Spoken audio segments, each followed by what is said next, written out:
রাসেল ভাই, আসসালামু আলাইকুম। আশা করি ভালো আছেন, কারণ আমি জানি আপনি সবসময় ভালোর দলে। আমি আরিফ, এটা তার ছদ্মনাম, এবং তিনি বলছেন যে পেশাগত কারণে আমার নাম আমি প্রকাশ করছি না। সিরাজগঞ্জ জেলার বেলকুচি থানার অন্তর্গত জামতৈল গ্রাম থেকে লিখছি। ভূত এফএম এর আমি একজন একনিষ্ঠ শ্রোতা। মোবাইল অ্যাপ দিয়ে প্রতি শুক্রবার নিয়মিত রাত জেগে ভূত এফএম শুনতে পারি না, তবে মাঝে মাঝেই ভূত এফএম তিনি শোনেন, যেভাবেই হোক না কেন। এবং ভূত এফএম শুরু থেকে নিয়ে গত সপ্তাহ পর্যন্ত প্রতিটি এপিসোডই আমি শুনেছি, প্রশংসা না করে পারছি না। আমার মনে হয় শুধু বাংলাদেশ নয়, সারা পৃথিবীতে কোনো রেডিওতে এরকম ভালো ব্যতিক্রম ধর্মীয় অনুষ্ঠান প্রচার করা হয় না। আমি জীবনে আমার সাথে ঘটে যাওয়া 3টি ঘটনার মধ্যে প্রথমটি আজ শেয়ার করছি, ভালো লাগলে পড়ে শোনাবেন। গত 1996 সালের একটি ঘটনা। তখন ছিল শীতকাল। আমি ও আমার 2 বন্ধু রাশেদ এবং রুবেল, দুটোই ছদ্মনাম, 3 জন মিলে সিদ্ধান্ত নেই যে পরের দিন আমাদের গ্রাম থেকে 3 গ্রাম দূরে দৌলতপুরে রাতে যাত্রাপালা দেখতে যাব। সিদ্ধান্ত হয়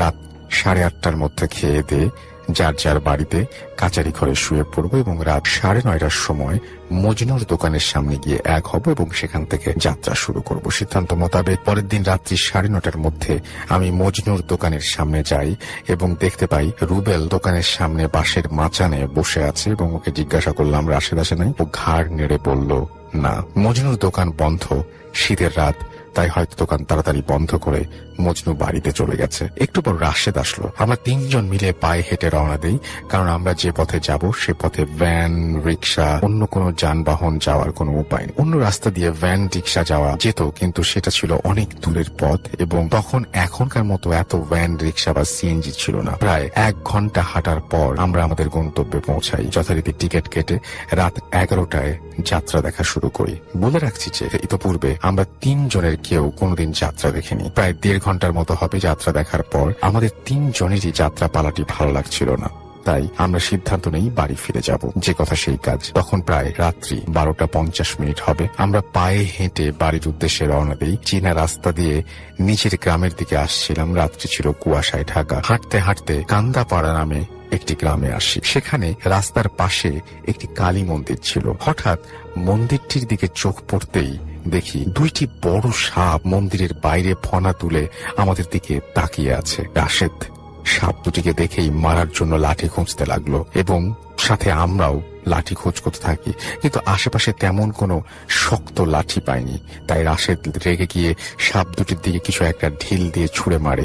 হঠাৎ সাপ দুটি চোখের পলকে হারিয়ে যায়। আশেপাশে ভালো করে দেখেও খুঁজে পাওয়া যায় না। দেরি করে আমরা আবার বাড়ির দিকে হাঁটতে শুরু করি। কিছুক্ষণ হাঁটার পর রাস্তার পাশে একটি আম গাছের ডাল দেখতে পাই। লেজ দিয়ে ডালে পেঁচিয়ে ধরে মাথার নিচ দিক দিয়ে সেখানে শত শত সাপ ঝুলে আছে। আমরা ভয়ে এক পা সামনে না গিয়ে পেছনে ফিরতে শুরু করি। তখন আমরা বুঝতে পারি এটা কোনো সাধারণ ঘটনা নয়, এটা অন্য কিছু। পিছনে ফিরতে শুরু করতেই দেখতে পাই রাস্তার মাঝখানে 2টি সাপ ফনা তুলে দাঁড়িয়ে আছে। দিয়ে বাড়ির দিকে দৌড়তেই কিছুক্ষণ দৌড়ানোর পর দেখতে পাই আমরা যে রাস্তায় ছিলাম সেই রাস্তাতেই, সেই আম গাছের নিচেই আমরা আবার দৌড় দিতে দেখি সেই একই রাস্তার মাঝখানে 2টি সাপ ফনা তুলে আছে। আবার সেখান থেকে দৌড় এবং সেখান থেকে দৌড় দেওয়ার পরে পালানোর চেষ্টা করতেই দেখি যে আমরা আম গাছের নিচে। এভাবে সারা রাত কতবার দৌড়েছি জানি না। যখন জ্ঞান হারিয়ে ফেলি তখনও বুঝতে পারিনি কিভাবে হলো। জ্ঞান ফিরতেই দেখি জলাভূমির মাঝে মাটির ওপর পড়ে আছি। তখন সকাল হয়ে গেছে, শীতের সকাল, তাই আশেপাশে কোনো মানুষজনকে পাচ্ছিলাম না। কোনো রকমে উঠে দাঁড়ায় হাঁটতে পারছিলাম না।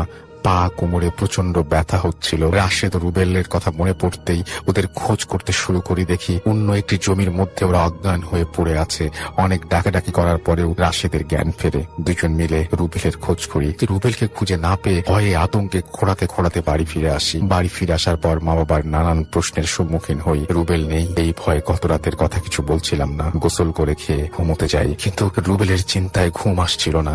তাই দেরি না করে রাশেদের বাড়ি যাই এবং রাশেদকে সঙ্গে নিয়ে রুবেলের বাড়ি গিয়ে দেখি রুবেল বারান্দায় বসে ভাপা পিঠা খাচ্ছে। আমাদেরকে দেখে রুবেল স্বাভাবিকভাবে বলল, আয় পিঠা খা। ওকে দেখে আমরা স্বস্তি পাই। রুবেলকে আমরা জিজ্ঞাসা করলাম, তুই কখন ফিরলি? আমাদের তো বলবি। রুবেল আমাদের কথা শুনে বলল, তোরা কি বলছিস? আমি কোথায় গিয়েছি? ফাজলামি করিস না।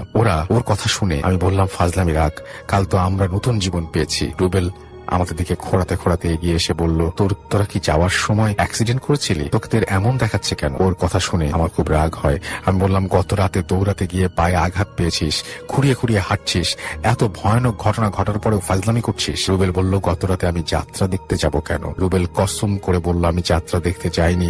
গতকাল দুপুরে আমি তাঁত ফ্যাক্টরিতে তাঁতের কাজ করার সময় পায়ের ওপরে পেনিয়াম অর্থাৎ লোহার যন্ত্র বিশেষ কোন একটা কিছু পড়ে আঘাত পাই।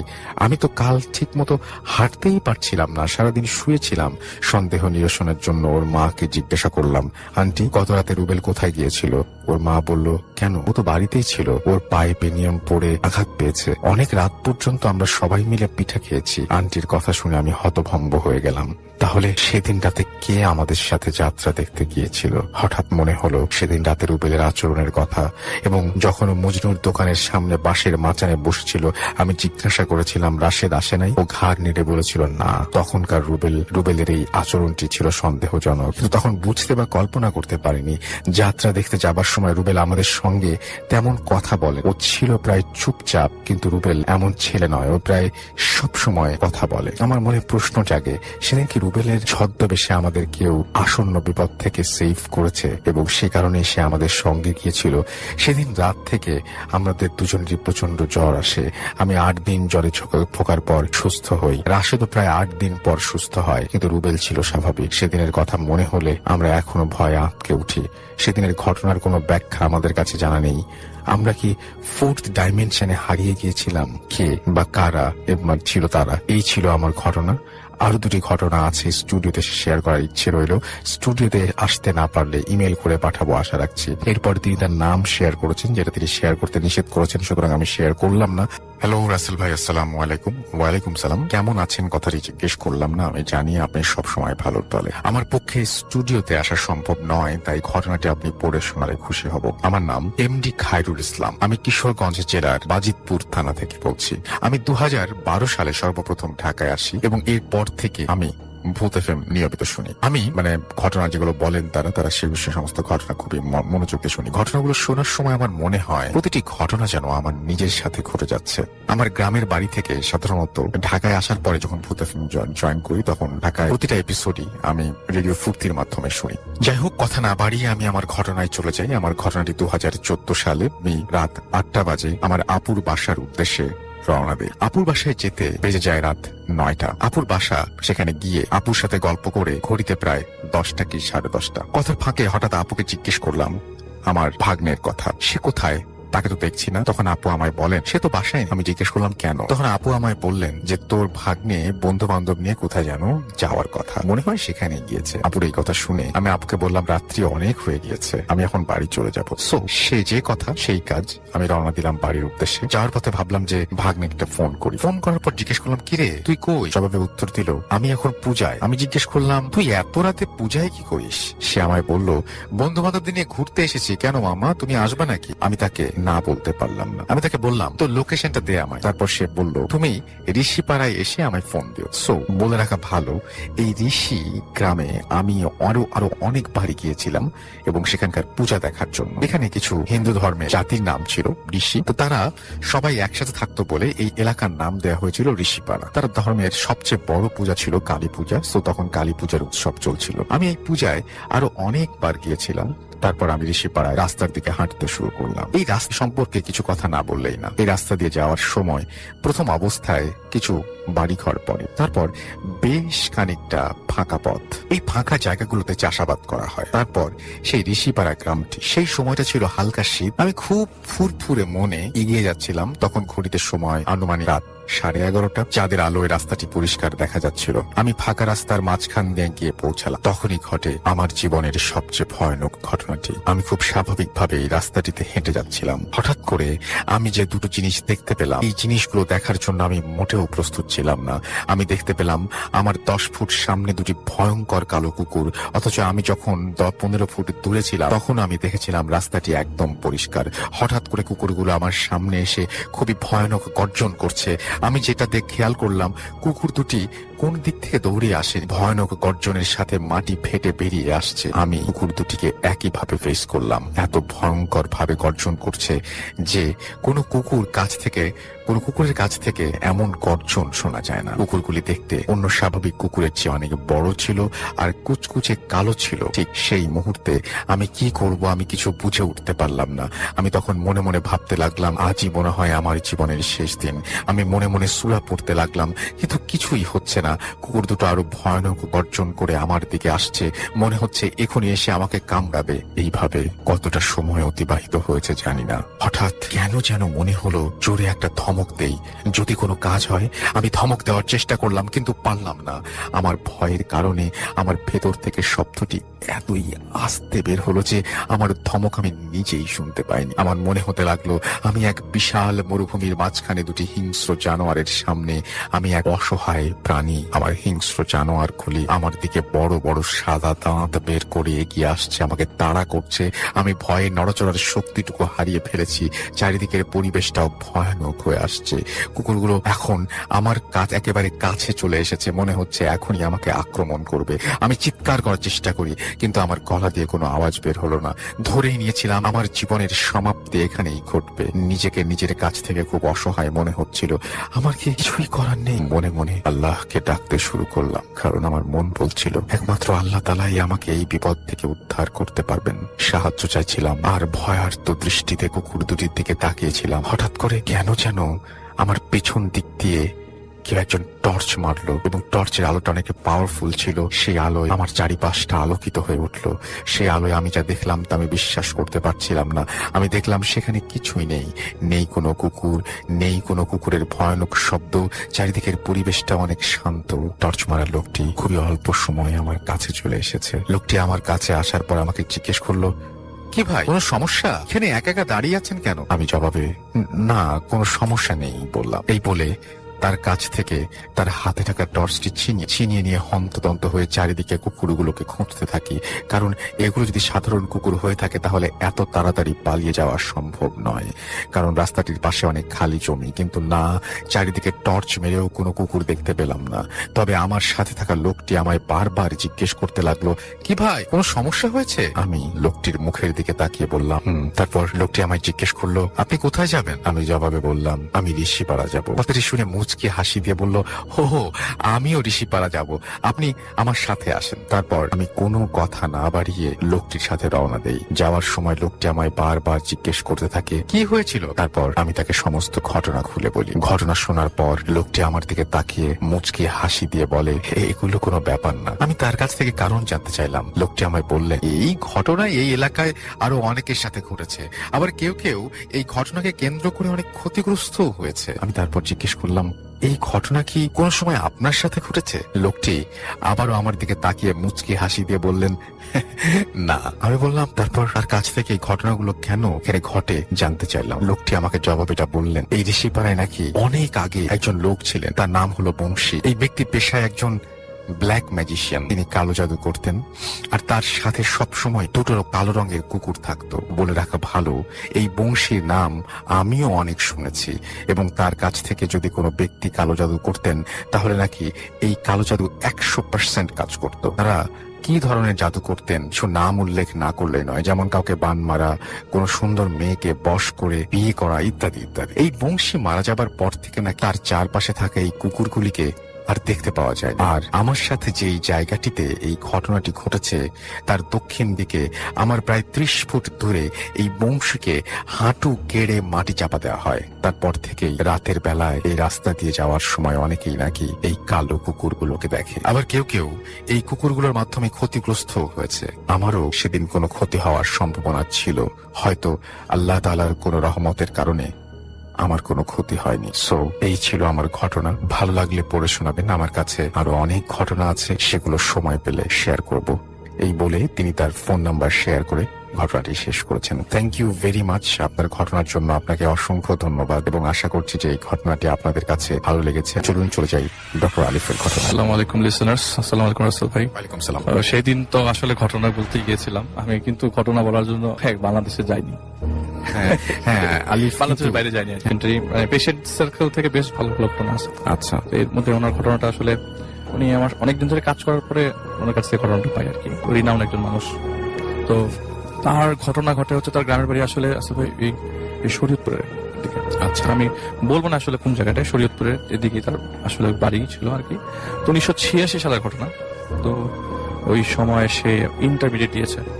তো এখনকার ইন্টারমিডিয়েট দেওয়ার পর সবাই যখন অনেক কিছুই করে, তো তখন সে প্ল্যান করে যে এরকম যে উনি কিছু করবে আর কি, ডিফারেন্ট টাইপের, যেমন চাষ টাইপের, মাছ চাষ অথবা কিছু। তো তার বাবার কাছ থেকে তিনি প্রায় অনেকটুকু জমি নেন আর কি, অ্যাবান্ডন প্লেস, তার গ্রাম পাশা বাড়ি থেকে একটু সামনে অ্যাবান্ডন প্লেসে চেষ্টা করে যে মাছ চাষ করা যায় কিনা।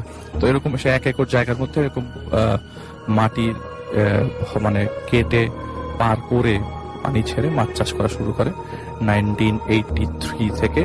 তখন থেকে পানি টানি ফেলে দেয়। তো আসল স্টার্টটা হয় 1986-এ, 85-এ। 86-এর দিকের ঘটনা। তো ইন্টারমিডিয়েট শেষ, তো তার বেশি সময় দেওয়া হচ্ছিল ওই পুকুর পাড়ের দিকে। যেমন মনে করেন পানি বেড়ে গেলে পানিটা কন্ট্রোল করা, অথবা চারিপাশে ধান ক্ষেত, এগুলি ওনাদেরই ধান ক্ষেত ছিল। কয়েকটা ধান ক্ষেত আছে, যখন থেকে ক্যানেল করে দেওয়া, পানি বেরিয়ে যাচ্ছে কিনা, বৃষ্টি পড়লে পানি কি অনেক উচ্চায় পড়ছে কিনা, অথবা বৃষ্টি পড়লে দেখা যায় যে পাশের পুকুর থেকেও মাছটা চাষে, এগুলি আবার চুরি করার জন্য লোকজন ধান্দা করে। শুধু পাহারা দিতেই হতো এবং মানুষের উপর বিশ্বাস করা যেত না। তো নিজের জিনিস। তো প্রায় সে 25,000 টাকা তখনকার আমলের মাছ ছাড়ে। অনেক টাকা, অনেক টাকার মাছ ছাড়ে আর কি। 1 একর জায়গার আসলে অনেক বড়।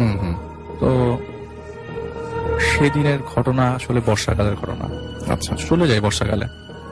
তো ওদিন রাত্রেবেলা প্রায় 11:55 বাজে এবং ঘুম ভেঙে যায় প্রচন্ড শব্দে, বৃষ্টির শব্দ, থান্ডারস্টর্মের শব্দ এবং চিন্তা যে পাহাড়টার ভেঙে যাচ্ছে কিনা। বৃষ্টি এত ওভারফ্লো করছে যে ওনাদের ঘরের সামনে যে ছোট ক্যানেল আছে ওটা পানি ভরে গেছে, এরকম অবস্থা। আচ্ছা, সে কাদার মধ্যে দিয়ে সে তার পুকুর পাড়ে যায় এবং তার জীবনের সবচেয়ে খারাপ একটা এক্সপিরিয়েন্স সেদিন সে একদম চাক্ষুষ করে যে পুকুরের সামনে যেতে টর্চ মারতে মারতে এক পর্যায়ে দেখে যে তার পুকুরের মাঝখান থেকে তাদের লাশ ভেসে ওঠে। তো সে মনে করে যে ওই জায়গাটা এমনিতে অ্যাবান্ডন, আশেপাশে ওই মুহূর্তে পুকুর করার আগে ওই জায়গাটা কলা গাছ ছিল, কিছু বাঁশঝাড় ছিল, এগুলি সে সরাই দিয়ে এখানে পুকুর কাটে। তো যে বলে যে যেহেতু এটা অ্যাবান্ডন, অনেকে মানুষ মেরে ফেলে চলে যেতে পারে, তো সে গ্রামের দিকে ব্যাক করে, ঘর বাড়ির দিকে ব্যাক করে আশেপাশের ওই পরিচিত সবাইকে নিয়ে আসে। অ্যারাউন্ড ওই সময় রাত্রে 12টা, গভীর রাত, 20 জন তার সাথে আসে। দেখে যে ওই পুকুরের মধ্যে কিচ্ছু নেই। আচ্ছা, যদি কেউ ভাসতে থাকতো কোনায় চলে আসতো ভাসতে ভাসতে, অথবা দেখা যেত, কেউ তো নিয়ে যাবে না লাশ ফেলে রেখে দেয়। তো লাশটা ওই মুহূর্তে উধাও হয়ে যায় এবং তার একটা চিন্তার কারণ হয়ে যায়। কিন্তু তখনকার মানুষ আসলে বলিষ্ঠ ছিল আসল ভাই, মানে চিন্তা করতো যে কিছু একটা ঘটলে এটার এক্সপিরিয়েন্স আরেকবার নেওয়ার। তো সে পরের দিন, ওই দিন আর বৃষ্টি ছিল না, পরের দিন চিন্তা করে যে না, আজকে এখানে থাকবো। তো থাকার বন্দোবস্ত হচ্ছে যে পুকুরের কোনা এরকম বাঁশ দিয়ে মাচা করে নৌকার মতো শেড দিয়ে ওখানে সে মাঝে মধ্যে দুপুরে বিশ্রাম নিত, তারপর রাতের বেলা থাকতো। টর্চ মারার জন্য, মানুষ জাল মারে নাকি গুলি চেক করার জন্য সে রাতে প্রায় সময় থাকতো। তো সেদিন ঠিক পরবর্তী দিনে সে ওই দিন রাতের বেলা থাকে। তো একটা পর্যায়ে তন্দ্রা আসলে ঘুমিয়ে যায়। ঘুমটা তখন গভীর, সময়টা কত তার মনে নাই। হঠাৎ করে একটা হাসির শব্দ কেমন জানি তার পাড়ের উপর দিয়ে প্রতিধ্বনিত হয় মাঝখানে, পুকুরের মানে যে জায়গায় মাছ চাষ করে ওই পুকুরটার মাঝখানে। তো উনি বলে যে এই শব্দটা এরকম, যেটা বয়স্ক মানুষ বিদঘুটে টাইপের হাসি দিলে যেরকম হয়, কটকট সাউন্ড, এরকম একটা হাসি বারবার প্রতিধ্বনিত হচ্ছে। তো বলে রাখি যে এই হাসির শব্দটা তিনি আগেও কয়েকবার পেয়েছেন, কিন্তু এত প্রমিনেন্ট না, খুব হালকা। এবং সবচেয়ে ইম্পর্টেন্ট কথা যে রাসেল ভাই উনি যে মাছ চাষ করে ওই মুহূর্তে সে ওই মাছের যে পেঁচানো ভাবে একটা শব্দ আর কেউ সাঁতার কাটার শব্দ টোটালি ডিফারেন্ট, এটা সে আইডেন্টিফাই করতে পারছে যে কেউ সাঁতার কাটছে। তো তিনি ওইখান থেকে বের হয়ে পাড়ের উপরে ওঠেন এবং চারিদিকে টর্চ মারতে, আশেপাশে কেউ নাই রাসেল, উনি একা একটা বান্দা, এবং চারিদিকে টর্চ মারতে উনি দেখেন যে একটা হলুদ কালারের সালোয়ার পরা আর লাল পাজামা আর কি, সালোয়ার কামিজ, হলুদ কামিজ এবং পাজামা পরা। তো একটা মেয়ে মেয়েই এরকম ড্রেস পরা, কোনা দিয়ে মানে পুকুরের পানি থেকে উঠে কোনায় যে বসলো। সে কি করলো, পাটটা ধরে হাঁটা দিয়ে, কারণ তার জানা দরকার আসলে জিনিসটা কি। সে টর্চ মারতে মারতে কাছে যেতেই তাকে দেখে ওই মহিলাটা পানির নিচে চলে গেল। বলে যে আমি এখন বুঝতে পারছি যে, উনি বলছে যে এইটা আর স্বাভাবিক কিছু না, কারণ ওই মুহূর্তে পানিটা মেয়েটা আস্তে করে চলে গেল, মনে হয় যে কোনো একটা গুইসাপ পানির মধ্যে যেভাবে চলে যায়, আস্তে করে পানির ভিতরে চলে গেল। এরপর আর উঠলো না। উনি প্রায় আধা ঘন্টা 45 মিনিট ওই জায়গায় দাঁড়ানো। সাধারণ মানুষ মরে উঠবে, কিন্তু ওইটা আর উঠলো না। তো তার তখন মনে হতে থাকলো যে না, এই জিনিসটা আর বেশি এক্সপিরিয়েন্স করা ঠিক না, বাড়িতে যে কাউকে না কাউকে বলা উচিত, জিনিসটা শেয়ার করা দরকার। উনি তার বাবাকে বলেন। তার বাবা ওই এলাকায় বেশ রিনাউন্ড একজন মানুষ, মসজিদ কমিটির সভাপতি, এবং এলাকায় লোকজন তারা ওই বাড়িটা তাদের এক নামে চেনে। তো তার বাবা দাদার কারণেই। তো তার বাবা বলে যে তুই ভয় পাইছিস বেশি, এটা কোনো সমস্যা না। তো বলতে যে তুমি কিছু দিবা আমাকে, পানি পড়া বা কিছু একটা বন্ধ করে ব্যবস্থা করে দাও। বলে যে না, এগুলা কিছু লাগবে না, তোর সাথে একদিন যাবো, বল চিরামুড়ি খাইতে খাইতে তোর ওখানে থাকবো না এক রাত। তো যেদিন ওনারা ডিসাইড করে একসাথে থাকার জন্য, সেদিন ছিল আপনার পুরো ক্লিন চাঁদ, এবং টর্চ না মারলেও হয়। তো তাও টর্চ ছিল, এবং ওই সময় তো মোবাইল ফোন ছিল না, টর্চটা ছিল তখন ফ্যাশন, কার কাছে কত দামি টর্চ। তো ওই দিন সে একটু ভারী টর্চ নিয়ে যায়, যাতে মানে টর্চটা যখন ফেলবে এটা যেন একটু ভালো পরিষ্কার দেখা যায়। তো অ্যারাউন্ড তারা মানে কথা বলতে বলতে এক ফাঁকে ঘুমায় পড়ে। তখন পর্যন্ত কোনো সাউন্ড আসে না। সেদিন হঠাৎ করে সেই পুকুরে সাঁতরানোর শব্দ, কে জানি সাঁতরাচ্ছে, এবং অনেক জোরে জোরে পানির মধ্যে কে জানি দাপাদাপি করছে। তারা দুজনে উঠে যায় মুহূর্তে, এবং সাথে তার একটা আত্মীয়কে নিয়ে গেছিল, কাজিন। কিন্তু ওই লোকটা এতই গভীর ঘুম যে তাকে ডেকে আর তোলানো যায়নি। তো তারা কি করে, ওই মাচা থেকে বেরিয়ে পাড়ের মধ্যে ওঠে। পাড়টা একটু উঁচু, পানির পাড় তো একটু উঁচু, পাড় থেকে আবার টর্চ মারে, সারাটা পুকুর টর্চ মারে, এবং অনেক দূর পর্যন্ত যায় ওঠে টর্চের আলো। তো মারতে মারতে একটা সময় দেখে যে ঠিক একই ভাবে একটা কোনা দিয়ে একটা মেয়ে পানির থেকে উঠে পাড়টা বেয়ে পরবর্তী এই ধান ক্ষেতের দিকে পাড় পেয়ে নিচে নেমে গেল। তো তার বাবা বলে চল তো দেখি এটা কি, আসলে কি জাল মারে বা কিছু একটা। ওই ছেলের সাথে তিনি হাঁটা ধরলেন। কাছে যেতেই রাসেল ভাই জিনিসটা খুব মানে কেমন জানি ডিফারেন্ট। কাছে যেতেই যে দেখে যে টর্চ মেরে দেখে একটা মেয়ে, মাথার চুলগুলা ঢাকা, এবং ওই সালোয়ার কামিজি পরা, হলুদ লাল, কয়েকগুলা নবজাতক বাচ্চাকে চাপাতি দিয়ে টুকরা টুকরা করছে। এটা দেখতে দেখতে এর মধ্যে অলরেডি তার বাবা পড়ে গেল, তার উপরেই পড়ে গেছে, এবং তার বাবার কোনো শব্দ নেই, বাবা মাটিতে পড়ে গেছে, অলমোস্ট ধরে আছে কোনোভাবে, এবং হাত পা কাঁপছে। মানে বুঝতে পারছিল না এই মুহূর্তে কি করবে। এবং এই চিৎকারের মধ্যে যে আমাদেরকে কেউ হেল্প করে বাঁচাও, এই শব্দটা উনি ওই যে কাজিন যে ছিল এত গভীর ঘুমে শব্দটা পায় না। তো সে কি করলো, এই শব্দের মাঝখান দিয়ে একটা শব্দ পরিষ্কার শুনতে পায়, কিরে খাবি। সে কি করলো, এইটা মানে আর তার কোনো ওয়েট করার চান্স নাই, সে তার বাবাকে হ্যাঁচকা ধরে টান দিয়ে যত চেষ্টা, যতটুকু এত এক একর জায়গা আছে অনেক বড়, যতটুকু পারে সে তার বাবাকে হ্যাঁচকা ধরে টান দিয়ে বাড়ির দিকে নেওয়ার চেষ্টা করলো। কিন্তু কতক্ষণ শক্তিতে গুলাবে, প্লাস মেন্টাল টেনশন। রাতের বেলা ওই মুহূর্তে তাদের চিৎকারে একজন দুজন হয়তো সাউন্ড পায়, দৌড়ে আসছে, এই কি হয়েছে, দৌড়ে আসতে বলে ভাই আমাকে বাঁচা, এরকম টাইপের। তাদেরকে বাড়িতে নিয়ে যায়, তার বাবাকে মাথায় পানি ঢালতে থাকে। সেদিন ভোরবেলা থেকে তার বাবার টেম্পারেচার রাইজ করে যায় প্রায় 102, 103। ঘুমের মধ্যে বিলাপ করতে থাকে, খুব আজে বাজে কথা বলতে থাকে। একটা পর্যায়ে সকাল 10টা যখন হয়, এলাকার লোকজন বলে কি হয়েছে, আসলে যে জড়সড় হয়ে যায় না শোনার জন্য, রাত্রেবেলা কি হয়েছে না হয়েছে, এই ওর মুখে কি জানি দেখছে পুকুরের মধ্যে, চল তো যাই, এরকম টাইপের আর কি। তো এলাকার লোকজন জড়সড়, আমি রাসেল ভাই ঘটনাটা কিন্তু ওখানকার লোকজনের কাছ থেকে নিয়েছি। এলাকার লোকজন জড়সড় হয়ে যায়, জড়সড় হওয়ার পরে বলে চল তো যাই দেখি। পুকুরের ঘাটে, রাসেল ভাইটা আমি আপনাকে বলিনি, এই জন্য আপনাকে সাসপেন্স রাখলাম। পুকুরের পারে যে জায়গায় ওই দিন ওই লাশ, মানে যে বাচ্চা নবজাতক কাটার জায়গা দেখছে, ওই জায়গায় দেখে অনেকগুলা মাছের মাথা পড়ে আছে, শুকাই গেছে, সকালবেলা রোদের তাপে শুকাই গেছে, কিন্তু অনেকগুলা মাছের মাথা পড়ে আছে। তো তারা ব্যাক করে এবং জানতে যায় আসলে কি ঘটনা ঘটে। তো তার বাবা তখন মুখ খোলে, আসলে ঘটনাটা এরকম ভাবে ঘটে যে 1983-84 এর দিকে একটা ট্রলার ডুবি হয়। তো ট্রলার ডুবিতে ওই সময় এই ভাই যে ওনার নাম বলছি না, ওনার বড় বোন, 1 বছরের বড়, পিঠাপিঠি বয়স, ওনার বোনটা ওই ট্রলার ডুবিতে ঝড়ের মধ্যে ঢাকার থেকে শরীয়তপুর যাচ্ছিল। পরীক্ষা শেষ তো শরীয়তপুর যাওয়ার পথে ওই ঝড়ের মধ্যে পুরো ট্রলারটা ডুবে, ওখানে ওই ট্রলার থেকে 7 না 8 জন নিখোঁজ হয়ে যায়, তাদের ডেড বডি পাওয়া যায় না, এবং ওনার বোনটা সেই 7-8 জনের মধ্যে একজন, এবং ওই লাশ আর পাওয়া যায় নাই। তো তার বাবার ভাষ্য হচ্ছে, যখন টর্চটা ওনার শরীরে মারা হয়, তখন ওই দিন ঢাকা থেকে যাওয়ার পর সেই আপুটা হলুদ কালারের কামিজ পরা ছিল, লাল পাজামা পরা ছিল, একই ড্রেস, সেম ড্রেস, চেহারা কিছু না, সেম ড্রেস পরা। উনি বলে যে উনি ওইটার টেনশনে রাসেল ভাই ওই দিন থেকে 7 দিন পর মারা যান। বাবা মারা মারা যায়। একদম রাইট। 1 সপ্তাহ পর মারা যান, হার্ট অ্যাটাক করে। আর এই টেনশনটা আর নিতে পারেন নাই। পরবর্তী সময় রাসেল ভাই এই এলাকার লোকজন বলে যে তুমি বিজনেস করছো বা মাছ চাষ করছো, এই পাটটার বাধাই নিতা, মানে তুমি তাবিজ করে বাধাই নিতে। বলে ভাই একটা সাধারণ বিজনেস করবো, কি বাধা হবে? এই জায়গায় পুকুর, অ্যাবান্ডন একটা জায়গা, আমি কি এগুলি বুঝছি নাকি? পরবর্তী সময় সে ডিসিশন নেয় যে ওই জায়গা থেকে আর কোনো ধরনের চাষবাস করবে না, মাছ টাছ সব উঠায় ফেলা। তো এই যে পুকুর, আমাদের গ্রামের ভেতরে পুকুরই চাই আর কি। তো পুকুরের পানি সরানোর সময় ওই জাল ফেলাইছে আগে মাছ ধরার জন্য। জালের মধ্যে খালি কাঁকড়া। প্রথম জাল ফালানোর সাথে সাথে একটা জামা, 2টা জামা আসে, একটা হচ্ছে কামিজ, একটা পাজামা, ওই হলুদ আর লাল। আচ্ছা, আর শুধু কাঁকড়া জালের মধ্যে, আর খালি কাঁকড়া, একটা মাছও নাই রাসেল। যে উনি বলেছে যে আমি 8,000 টাকা রুই মাছের পোনা ছাড়ছিলাম, তো বাঁচে না, সবগুলা বাঁচে না, মরে যায়, কিছু বাঁচে, যেগুলো বাঁচে সেগুলো অনেক। এক একটা আমার প্রায় 2.5 কেজি ওজনের, 1.5 কেজি 2 কেজি ওজনের রুই মাছ ছিল। একটা রুই মাছ নাই পুকুরের মধ্যে থেকে, একটা মাছও নাই, খালি গুড়া মাছ কিছু পাইছে, কিন্তু এছাড়া বড় কোনো মাছ ছিল না এই পুকুরের মধ্যে। খালি করে ফেলছে, একটা সিঙ্গেল মাছ পাওয়া যায়নি এক রাতের মধ্যে। সেটা এই কয়েকদিনের মধ্যেই।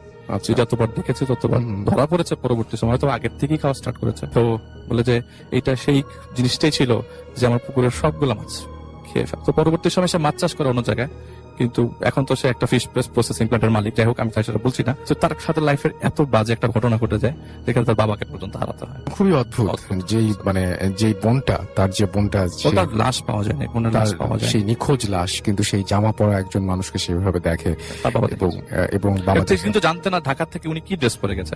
শুধু ওনার বাবা জানতেন, কারণ বাবা তাকে বোনকে নিয়ে যাচ্ছিল শরীয়তপুরে। রাইট। তো ওইখানকার লোকজন জানে, ঘটনাগুলো জানে। আমি ওখানকার লোকজনের সাথে আসছে, সাথে যে লোক অ্যাটেন্ডেন্ট, তো ওনাকে জিজ্ঞেস করছি, বলেন এরা সব অনেকেই জানে এই ঘটনা। এটাই ছিল রাসেলের কাজ। এটা ওই এলাকার ঘটনা। তার মানে একটা thank you very much doctor Alif আপনাকে, এবং আশা করছি যে আপনারা সবাই এই ঘটনাটাকে এনজয় করেছেন। তো আমার কাছে একটা ইমেল আছে, সেই ইমেলটা আমি পড়ছি, যেভাবে লিখেছেন সেভাবেই পড়ছি। আসসালামু আলাইকুম রাসেল ভাই, আমার নাম মারুফ। আমি জানি আপনি ভালো আছেন। আমার বাড়ি ইন্ডিয়ার পশ্চিমবঙ্গ মুর্শিদাবাদে। মানুষের জীবনে অনেক কিছুই ঘটে যায় যা কখনো সে আশা করে না। আমার সাথেও তেমনি একটি জিনিস ঘটে গেছে। ঘটনা বিশ্বাস করা না করা এটা আপনাদের ব্যাপার। আসলে যার সাথে ঘটে সেই বোঝে। যতটা সম্ভব গুছিয়ে লেখার চেষ্টা করলাম। আমার বয়স 17 বছর। ক্রিকেট খেলতে খুব ভালোবাসি এবং খুব ভালো ক্রিকেট খেলি, তাই আমাকে অনেক দূর থেকে খেলতে ডাকে। এমনি একদিন আমাকে আমার এক বন্ধু বহরমপুর থেকে খেলতে ডাকে। আমার বাড়ি থেকে 50 কিলোমিটার দূরে। খেলা শেষ হতে 6টা বেজে যায়। অনেক দূরের রাস্তা, তাই আমাকে থেকে যেতে বলে, কিন্তু আমি রাজি হই না। বাসে করে বাড়ির উদ্দেশ্যে রওনা দিই। সময়টা ছিল 4টা। শীতের রাত হওয়ার জন্য তেমন কেউ বসে ছিল না। কিছুক্ষণ পর পর যেসব যাত্রী ছিল তারাও নেমে যায়। বাসে শুধু আমি। রাত তখন 10টা। বাসের কন্ডাক্টর আমায় বলে, তোমার স্টপেজ চলে এসেছে। বাস থেকে নামার পরে আমি বুঝতে পারি যে আমি ভুল জায়গায় চলে এসেছি। আমি জায়গাটা চিনতে পারি না। এমন অবস্থায় দেখি আমার ফোনে নেটওয়ার্ক নেই। অনেক কিছু ভাবার পরে আমি হাঁটতে শুরু করি। কিছুক্ষণ পর আমি দেখি যে দূরে একটা লরি আসছে। আমি লরিটির কাছে যাই, সাহায্য পাওয়ার আশায় হাত তুলবো।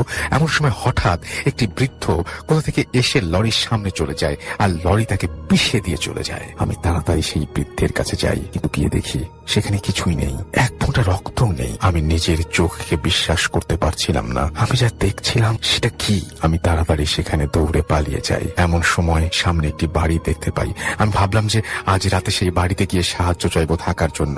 বাড়ি গিয়ে ডাকতেই যেটা দেখলাম সেটা দেখার জন্য আমি প্রস্তুত ছিলাম না। আমি দেখলাম যে সেই বৃদ্ধ লোকটি দরজা খুলে আমাকে ডেকে বিকট ভাবে হাসছে। এই হাসি আমি আগে কখনো শুনিনি। আমি কোনো রকমে নিজেকে সামলে নিয়ে দৌড় দিলাম। দৌড়ানোর সময় আমি শুনতে পাই পেছন থেকে কেউ বলছে, পালিয়ে যাবি কোথায়? হঠাৎ সামনে দেখি সেই বৃদ্ধ লোকটি আমার থেকে 20 হাত দূরে দাঁড়িয়ে, তার চোখগুলো আগুনের মতো জ্বলছে। আমি আর নিতে পারছি না, সেখানেই সেন্সলেস হয়ে যাই। যখন জ্ঞান ফেরে তখন সকাল হয়ে গেছে, কিন্তু আমি আরো অবাক হয়ে যাই। আমি দেখি যে আমি সেই খেলার মাঠে শুয়ে আছি। এটা কিভাবে সম্ভব? আমি বুঝতে পারছিলাম না। আমি সেখান থেকে তাড়াতাড়ি বাড়ি চলে আসি। মা বাবাকে কিছু বলি না। যাই হোক, ঘটনাটা এখানে শেষ হলে ভালো হতো, কিন্তু আমার জন্য আরো খারাপ কিছু যা অপেক্ষা করছিল তা আমি বুঝতে পারিনি। সেই দিন রাতে আমি ঘুমিয়ে আছি। স্বপ্নে দেখি সেই বৃদ্ধ লোকটি কিছু একটা খাচ্ছে। ভালো করে দেখি সেটি আমার লাশ। সাথে সাথে আমার ঘুম ভেঙে যায়। চোখ খুলতেই আমি যেটা দেখি সেরকম দৃশ্য পৃথিবীতে আর কেউ যেন কখনো না দেখে, সেটাই আমি চাই। আমি চোখ খুলতেই দেখি আমার ঠিক ওপরে, এক হাত ওপরে সেই বৃদ্ধ লোকটি বাতাসে ভাসছে, তার মুখে রক্ত লেগে আছে। আমি আর নিতে পারছিলাম না, একটা জোরে চিৎকার দিয়ে অজ্ঞান হয়ে যাই। সকালে চোখ খুলতেই দেখি পাশে মা বাবা বসে আছে। তারপরে আমি তাদের সব খুলে বলি। তারা সেই দিন আমাকে একজন বড় হুজুরের কাছে নিয়ে যান। হুজুর আমাকে দেখেই বলে দেন, এই জিনিস কোথা থেকে জোটালি? তারপর খুব খারাপ ছায়ার প্রভাব পড়েছে। তিনি আমাকে একটি তাবিজ দেন, আমার বাড়ি বন্ধ করে দেন। তারপর থেকে আমি তেমন কিছু আর দেখিনি, কিন্তু এখনো আমি মাঝে মাঝে স্বপ্নে সেই বৃদ্ধকে দেখতে পাই। এই ছিল আমার জীবনের সত্য ঘটনা। আমি শুনলাম, আমরা ঘটনাটা শুনলাম, এবং এই ঘটনাটা খুবই অদ্ভুত একটা ঘটনা। চলে যাচ্ছে একটা ইমেইলে। এই ইমেইলটা আমাদেরকে পাঠিয়েছেন আমাদের একজন লিসেনার আর কি। আমি সেই ইমেইলটা পড়ছি। তো লিখেছি যে, হ্যালো রাসেল ভাই, আশা করি ভালো আছেন। আমি ফাহিম, বর্তমানে ইউএস এর ইয়াটলে আছি। ভূত এফএম এ আগে অত বেশি শোনা হতো না, কিন্তু বিয়ের পর ভূত এফএম প্রায় প্রতি রাতেই শোনা হয়, কারণ আমার ওয়াইফ অসম্ভব রকমের একজন ফ্যান। সে হরর মুভি দেখার বা গল্প শোনার জন্য পাগল। ওর জন্যই প্রতি রাতে আমরা এফএম শুনে তারপরে ঘুমাই। তারপর তিনি লিখছেন যে, প্রথমেই আমি আপনাকে এবং মাসুম ভাইকে কংগ্রেচুলেট করতে চাই, কারণ আপনারা এত দীর্ঘ একটা সময় ধরে এত সুন্দর একটা প্রোগ্রাম করছেন। আমাদের মতে ভূত এফএম বাংলাদেশের রেডিওর অন্যতম একটা সাকসেসফুল প্রোগ্রাম। আমি যে ঘটনাটা শেয়ার করতে চাই তা ঠিক প্যারানরমাল কিনা জানি না, কারণ আমি পার্সোনালি প্যারানরমাল বিষয়ে অতটা বিশ্বাস করি না, কিন্তু এই ঘটনার অন্য কোনো এক্সপ্লেনেশন আমার কাছে নেই। আপনারাই এটা জাজ করবেন যেটা প্যারানরমাল কিনা। ঘটনা ঘটে 2007 সালে। এইচএসসি পরীক্ষা দিয়ে আমরা 4 ফ্রেন্ড, আমি, কায়েস, আদি ও ফয়সাল বেড়াতে যাই কায়েসের নানুবাড়ি টাঙ্গাইলের কোনো একটি গ্রামে। আমরা সারাদিন ঘোরাঘুরি করে রাতে ঘুমানোর জন্য রুমে আসলাম। আমাদের থাকার জন্য যে ঘরটা দেয়া হলো ওটা মেইন বাড়ি থেকে আলাদা, টিনের চালের একটা ঘর। ঘরে ঢুকতেই চোখে পড়ে চারিদিক দেয়ালে অনেক আরবি লেখা ঝুলানো, হয়তো সূরা বা আয়াত হবে। তখন কায়েস বলল, এই বাসায় নাকি আগে অনেক প্যারানরমাল ঘটনা ঘটেছে, এই জন্যই হয়তো এগুলো ঝুলিয়ে রাখা হয়েছে। যাই হোক, এরপর আমরা আড্ডা শুরু করলাম। স্বাভাবিকভাবে আমরা নতুন জায়গায় ঘুরতে গেছি, এত তাড়াতাড়ি ঘুমোবো না। আড্ডার মেইন টপিক হচ্ছে জিন বা ভূত। আমি বরাবরের মতোই বললাম আমি এগুলো বিশ্বাস করি না, কিন্তু আমি ওপেন মাইন্ডেড, আর যদি প্রমাণ পাই তাহলে বিশ্বাস করতে কোনো সমস্যা নেই। তখন ফয়সাল বলল, এক ধরনের মেডিটেশন আছে, এর মাধ্যমে আমরা ডিফারেন্ট ডাইমেনশনে যেতে পারবো। মূলত আমরা ঘুমের মধ্যে যে ডাইমেনশনে স্বপ্ন দেখি সেই ডাইমেনশন, কিন্তু আমি স্বপ্নে যেমন আমাদের হাতে কোনো কন্ট্রোল থাকে না, আমরা যদি মেডিটেশন করে ওই ডাইমেনশনে যাই তাহলে আমাদের অ্যাক্টিভলি কন্ট্রোল আমরা করতে পারবো। তো ফয়সাল সাবধান করলো যে ওই ডাইমেনশনে নাকি অনেক প্যারানরমাল জিনিসও চলাফেরা করে, তাই আমরা যদি প্রপারলি ওখান থেকে বের হয়ে না আসি তাহলে আমাদের সাথে ওরা চলে আসতে পারে। আদি এক লাফে রাজি হয়ে গেল। ওর উৎসাহ দেখে আমি আর কায়েসও রাজি হয়ে গেলাম। তো নিয়ম হলো রুম অন্ধকার করে মেডিটেশন করতে হবে, সব মোবাইল অফ রাখতে হবে, ফ্যান চালানো যাবে না, এক কথায় কোনো প্রকার ইলেকট্রিসিটি থাকা যাবে না। নাক দিয়ে নিঃশ্বাস নিয়ে মুখ দিয়ে ছাড়তে হবে, গভীর মনোযোগ দিয়ে যেখানে যেতে চাই ওই বিষয়ে মনোনিবেশ করতে হবে, অন্য কিছু নিয়ে চিন্তা করা যাবে না। আর কাউকে যদি ডাকতে হয় তাহলে তার নাম ধরে অন্তত 3 বার ডাকতে হবে। 2 বার ডাকলে রেসপন্স যদি না করে, কারণ হলো অনেক সময় জিন বা ভূত, জিনের কথাই বলি, যে মানুষের মতো করে আমাদের কাউকে ডাকতে পারে, কিন্তু তারা 2 বারের বেশি নাকি ডাকেন। আমি জানি এগুলো একটু পাগলামি মনে হলেও ওই বয়সে আমরা খুব এক্সাইটেড ছিলাম। আমরা মেডিটেশনে বসলাম, চারিদিকে অন্ধকার, নীরব, খালি আমাদের নিঃশ্বাসের শব্দ। আমি কোনো কিছুতেই মনোনিবেশ করতে পারছিলাম না। তারপরও চুপচাপ চোখ বন্ধ করে বসেছিলাম। 10 থেকে 15 মিনিট পর খেয়াল করলাম আদি অনেক জোরে জোরে নিঃশ্বাস নিচ্ছে। ব্যাপারটা শুরুতে একটু ইন্টারেস্টিং লাগলেও একটু পর মনে হলো এটা স্বাভাবিক না। ও অসম্ভব রকমের জোরে জোরে নিঃশ্বাস নিতে লাগলো। তখন কায়েস আমাকে ডাকলো, আমি উঠে গেলাম। আমি আদিকে ডাকলাম, ওর কোনো রেসপন্স নেই, ও আগের মতোই জোরে জোরে নিঃশ্বাস নিচ্ছে। আর ফয়সালকে ডাকলাম, ও বেশ গভীর ধ্যানে ছিল কিন্তু উঠে গেল। এতক্ষণে আদির নিঃশ্বাসের মাত্রা আরো বেড়ে গেল, আর নিঃশ্বাসের সাথে একটু কাঁপা স্টার্ট করলো। মনে হচ্ছে যে ওকে কেউ চেপে ধরেছে। আমরা 3 জন ওকে জোর করে ডাকতে লাগলাম, এক পর্যায়ে ওকে ঝাঁকাতে লাগলাম, তাও ওর কোনো পরিবর্তন নেই। ওর দাঁত মুখ শক্ত হয়ে আসছিল। আমরা অনেক কষ্টে ওকে মুখে পানি দিয়ে ওকে টেনে তুললাম। এভাবে ও হাঁপাতে শুরু করলো, এবং যেভাবে মানুষ পানিতে ডুবে গেলে যেরকম হয় ঠিক সেইভাবে ও হাঁপাচ্ছিল, মানে মনে হচ্ছিল যে হাবুডুবু খাচ্ছে। ওকে জিজ্ঞেস করলাম কি হয়েছিল, ও বলল গভীর ভাবে মেডিটেশনের এক পর্যায়ে ওর মনে হলো ও একটা জায়গায় আছে এবং দাঁড়িয়ে আছে, এবং চারিদিকে অন্ধকার, শুধু ওই ঘরটি আলোকিত, ঘরের মধ্যে কেউ একজন দাঁড়িয়ে আছে। ও যখনই ঘরের ভেতর ঢুকতে যাবে তখনই কিছু একটা ওর দুই পায়ের হাঁটুর ওপরের জায়গায় চেপে ধরলো। ও যতই ছাড়ানোর চেষ্টা করে ততই জোরে চেপে ধরে। ও যখন হাত দিয়ে ছাড়ানোর চেষ্টা করলো তখন দুই হাতের মাঝখানে এসে চেপে ধরে এবং তখন ও আর নড়তে পারছিল না। এই মুহূর্তে ওকে আমরা টেনে তুলি। আমরা তখন ওর হাত আর পা দেখি। ও যে জায়গাগুলোর কথা বলছিল ওই জায়গাগুলোতে লাল দাগ বসে গেছে। মনে হচ্ছে আসলে কেউ ওইখানে এসেছিল এবং চেপে ধরে রেখেছিল। খুব অবাক করা বিষয় হচ্ছে তার একটু পরেই আমাদের টিনের চালে হঠাৎ অনেক জোরে জোরে শব্দ হলো, যেন কেউ বড় কোনো একটা ডাল সেখানে ভেঙে পড়েছে, অথচ বাইরে কোনো ঝড় বাতাস কিচ্ছু নেই। ওই রাতে কি হয়েছিল জানি, কিন্তু পরবর্তীতে রিয়েলাইজ করি আমাদের ওই রকম কিছু করা উচিত হয়নি।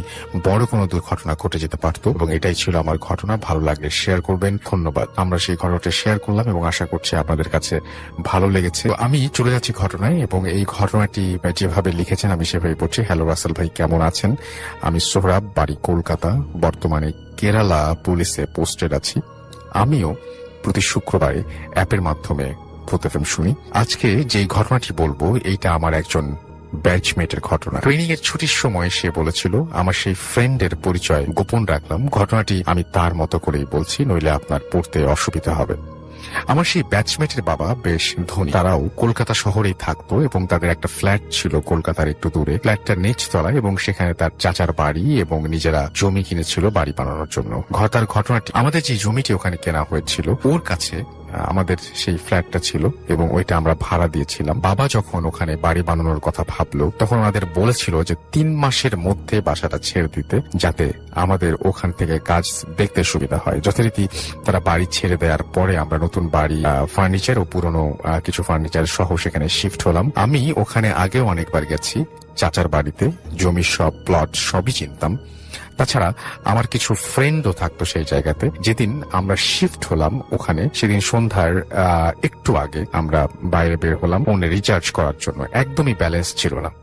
রেল স্টেশনের কাছে গেলাম, কারণ শুনেছি যে এক ফ্রেন্ড নতুন দোকান খুলেছে। যখন গেলাম তখন দেখা হলো আরো কয়েকজনের সাথে, বেশ কথাবার্তা হলো। ফোনে রিচার্জের কথাটা ভুলেই গিয়েছিলাম। পরে বাড়ির দিকে রওনা যখন দিলাম তখন দোকানে আরেকবার একটা পরিচিত লোককে দেখলাম, একটু কথা হলো। জানতে পারলাম যে সে এখানে পার্ট টাইম কাজ করে। ওদের দোকানের অন্য একজন বলল যে সে বাড়ি যাবে। যেই লোকটা বলল ইনি দোকানের মালিক, বাড়ি তার ফ্ল্যাটের থেকে একটু দূরে। উনি আমাকে বলল যে চলো একসাথে যাই। তো আমি ওনার সাথে গল্প করতে করতে বাড়ির কাছে আসলাম। আমি যখন ঢুকতে যাব দেখি সব লাইট বন্ধ, দরজা তালা মারা। ওখান থেকে একটু বাইরে নেমে এসে দেখি সেই লোকটা এখনো দাঁড়িয়ে আছে। আমি ওনার কাছে এগিয়ে গেলাম, মূলত ওনার ফোন নিব এই উদ্দেশ্যে। উনিও আমার দিকে এগিয়ে আসলেন এবং বললেন, কি মা বাবা নেই বাড়িতে? আমি কিছু বলার আগে উনি বললেন, আমার সাথে চলো তো। আমি ওনার সাথে আমার বিল্ডিং এর সামনে। বললেন, কল করো তোমার বাবাকে। তখন হঠাৎ আমার যে ফোনে ব্যালেন্স নেই এই খেয়াল আমার নেই। কল দিলাম এবং কল গেল। বাবা রিসিভ করলেন এবং বলল যে আমার জন্য মশারি টানিয়ে রেখেছেন। মশারি টানানোর কারণটা বুঝলাম না। ফোন কেটে দিলেন। ওই লোকটা বলল চলো যাই। আবারও দেখি সেই অবস্থা। তখন লোকটা বলল, বাবা কত তলায় আছে এটা শোনো। তখনই মেবি বিন্দু মাত্র আমার সেন্স কাজ করছিল না। আমি ঠিক তাই করলাম। বাবা বলল যে 6 তলায়, কিন্তু আমি জানি যে আমাদের বিল্ডিংটা 4 তলা। উনি আমাকে বলল চলো যাই। ওনাকে বললাম যে বিল্ডিং তো 6 তলা। উনি বললেন যে ওয়াচম্যানের রেজিস্টারে দেখি চল। ওয়াচম্যান নেই, তবে দেখলাম যে সত্যিই 6 তলা এবং 6 তলার মালিকের জায়গাতে আমার বাবার নাম লেখা। তবে 4 তলা পর্যন্ত উঠে দেখি 4 তলার ডান দিকের ফ্ল্যাটটা খোলা। ভেতরে স্বামী স্ত্রী ও ছেলে মেয়ে আছে। তারা আমাকে দেখে কোনো রিয়াক্টও করলো না যে আমি কে, কেন ভিতরে আসলাম ইত্যাদি ইত্যাদি। তারা আমার বাবাকে চিনতো, আমাকে না। আমি তাদেরকে জিজ্ঞেস করলাম যে এটা কি শেষ তলা নাকি ওপরে আরো আছে। তারা এই প্রশ্নে বেশ বিরক্ত হলো এবং মুখ ঘুরিয়ে বেশ অনেকবার রিকোয়েস্ট করার পরে বললো এটাই শেষ, এরপরে আর নেই। আমি ওনাকে বললাম, এই দেখেন আমি তো বলেছিলাম যে বিল্ডিংটা 6 তলা না, চলেন আরেকবার রেজিস্টার দেখি। নিচে নামলাম, রেজিস্টার দেখি এইবার একদম ফাঁকা, শুধু সাদা পেজে কালো দাগ টানা। ওনাকে বললাম, ভাই আমার সাথে আসেন বলে বিল্ডিং এর নিচে নামলাম। তারপর বললাম দৌড়ান, তাড়াতাড়ি বলে নিজেও দৌড়ালাম। উনিও দৌড়ালো, বাট ওনাকে আমি দেখলাম না। দৌড়িয়ে আমরা একটা চায়ের দোকানের কাছে গেলাম। কয়েকজন পুলিশ ছিল সেখানে। দোকানের পাশে কয়েকটা কুকুর ছিল, ওগুলো আমাদের দিকে কেমন ভাবে যেন তাকাচ্ছিল। আমি হাত দিয়ে তাড়া করতেই ওরা বেশ ভয় পেয়ে দৌড়িয়ে চলে যাচ্ছিল, কিন্তু আমার দিকে অন্যভাবে তাকাচ্ছিল। আমি পুলিশকে আসল ঘটনা বললাম না এবং তারা ভাবতে পারে যে আমি হয়তো উল্টাপাল্টা কিছু খেয়েছি। শুধু বললাম যে আমার অনেক বিপদ, সামনে আমার চাচার বাড়ি, একটু ওই পর্যন্ত আমাকে এগিয়ে দিন। ওনাদের একজন বলল আচ্ছা ঠিক আছে, কি হয়েছে বলেন। আমি বললাম যে খারাপ, একজন আমার পিছু নিয়েছিল, অনেক কষ্টে বেঁচে পালিয়েছি। একজন বসতে বলল, তবে আমি বললাম যে বাড়িতে যাওয়াটা খুব দরকার, আমি বসবো না, প্লিজ একটু চলুন। ওরা বলল আচ্ছা চলুন, দুইজন আসেন, একটু চলুন। বললো আচ্ছা চলেন। প্রথমেই তারা বলল সামনে তো বাড়ি, মানে আলো আর সব জায়গাতে, আসেন সমস্যা হবে না। তাও বল ভাই আপনারা দুইজনেই আসেন। তখন আর একজনও উঠলো এবং সাথে আসলো। তখনই মাথায় প্রচন্ড পেইন শুরু হলো। ওনাদের কোন রকম রাস্তা দেখিয়ে চাচার বাড়ি পর্যন্ত এলাম। ভেতরে ওনারা আমাকে এগিয়ে দিতে আসলেন এবং নাম ধরে ডাকলেন এবং বললেন কিরে কি হয়েছে, কি হয়েছে, সাথে পুলিশ কেন? সাথে সাথেই আমি সেন্সলেস হয়ে পড়ে যাই। পরের দিন সকালে আমার সেন্স ফেরে। আমি চাচাদের বাড়িতে শুয়ে আছি এবং ওনার বাবা মাও ছিল ওখানে। ওনাদের কাছ থেকে জানলাম যে রাতে অনেকবার ফোন দিয়েছিল কিন্তু আমার ফোন অফ পেয়েছে। পরে চাচা ফোন করে জানিয়েছে যে আমাকে দুজন পুলিশ তাদের বাড়িতে রেখে গেছে এবং পরে থানাতে চেয়ে বিস্তারিত কি হয়েছে সেটা বলে আসতেও বলেছে তারা। বাড়ির সবাইকে বললে তারা প্রথমে বিশ্বাসই করতে চাচ্ছিল না। আমি বললাম যে মেবি ফ্রেন্ডদের সাথে আমি হয়তো উল্টাপাল্টা কিছু খেয়েছি। ফোনে চার্জ ছিল না, কাজিন রাত্রে ফোন চার্জ ধরায় দিয়েছিল। ফোনে সত্যিই ব্যালেন্স ছিল না এবং ডায়ালড কলেও বাবার নাম ছিল না। মানে রাতে আমি বাবাকে কলই দেই, কিন্তু আমি তো জানি যে আমি কল দিয়েছি এবং কথাও বলেছি। পরে দুজন কাজিনকে সাথে নিয়ে গেলাম থানায়। এইবার সত্যি কথা বললাম এবং এটাও বললাম যে তখন বললে হয়তো ভাবতেন যে আমি কোনো কিছু খেয়েছি, তবে আমি সিগারেট পর্যন্ত খাই না। প্রথমে যে লোকটির সাথে কথা হয়েছিল উনি বলল চলো কোথায় কোথায় তুমি গেছো আমি দেখবো। সেখানে যে ফ্রেন্ডের দোকানে গেলাম প্রথমে, সে বলল হ্যাঁ কাল সত্যি আমি এসেছিলাম এবং অন্য কিছু ফ্রেন্ডের সাথেও দেখা হয়েছে। ওই পুলিশ তাদের দুজনকে আমার ফোন থেকে কল করে শুনে নিল যে সত্যি দেখা হয়েছে। কিন্তু যেখানে পরিচিত একজনকে দেখেছিলাম আর এক দোকানের মালিকের সাথে বাড়ি গিয়েছিলাম, সেখানে দোকানদার বলল যে কালকে সে দোকানই খোলা। তাছাড়া গতকাল যাকে দোকানের মালিক হিসেবে দেখেছিলাম ইনি সে না, সে আর একজন ছিল। আর খোঁজ নিয়ে দেখলাম যে সেই পরিচিত লোকটা কার বাড়িতেই ছিল। আর ওই দোকানের পার্ট টাইম কাজ করার তো কোনো প্রশ্নই ওঠে। পরে এক মুসলিম পীর টাইপের মানুষের কাছে আমি যাই এবং তার কাছ থেকে তাবিজ নেই।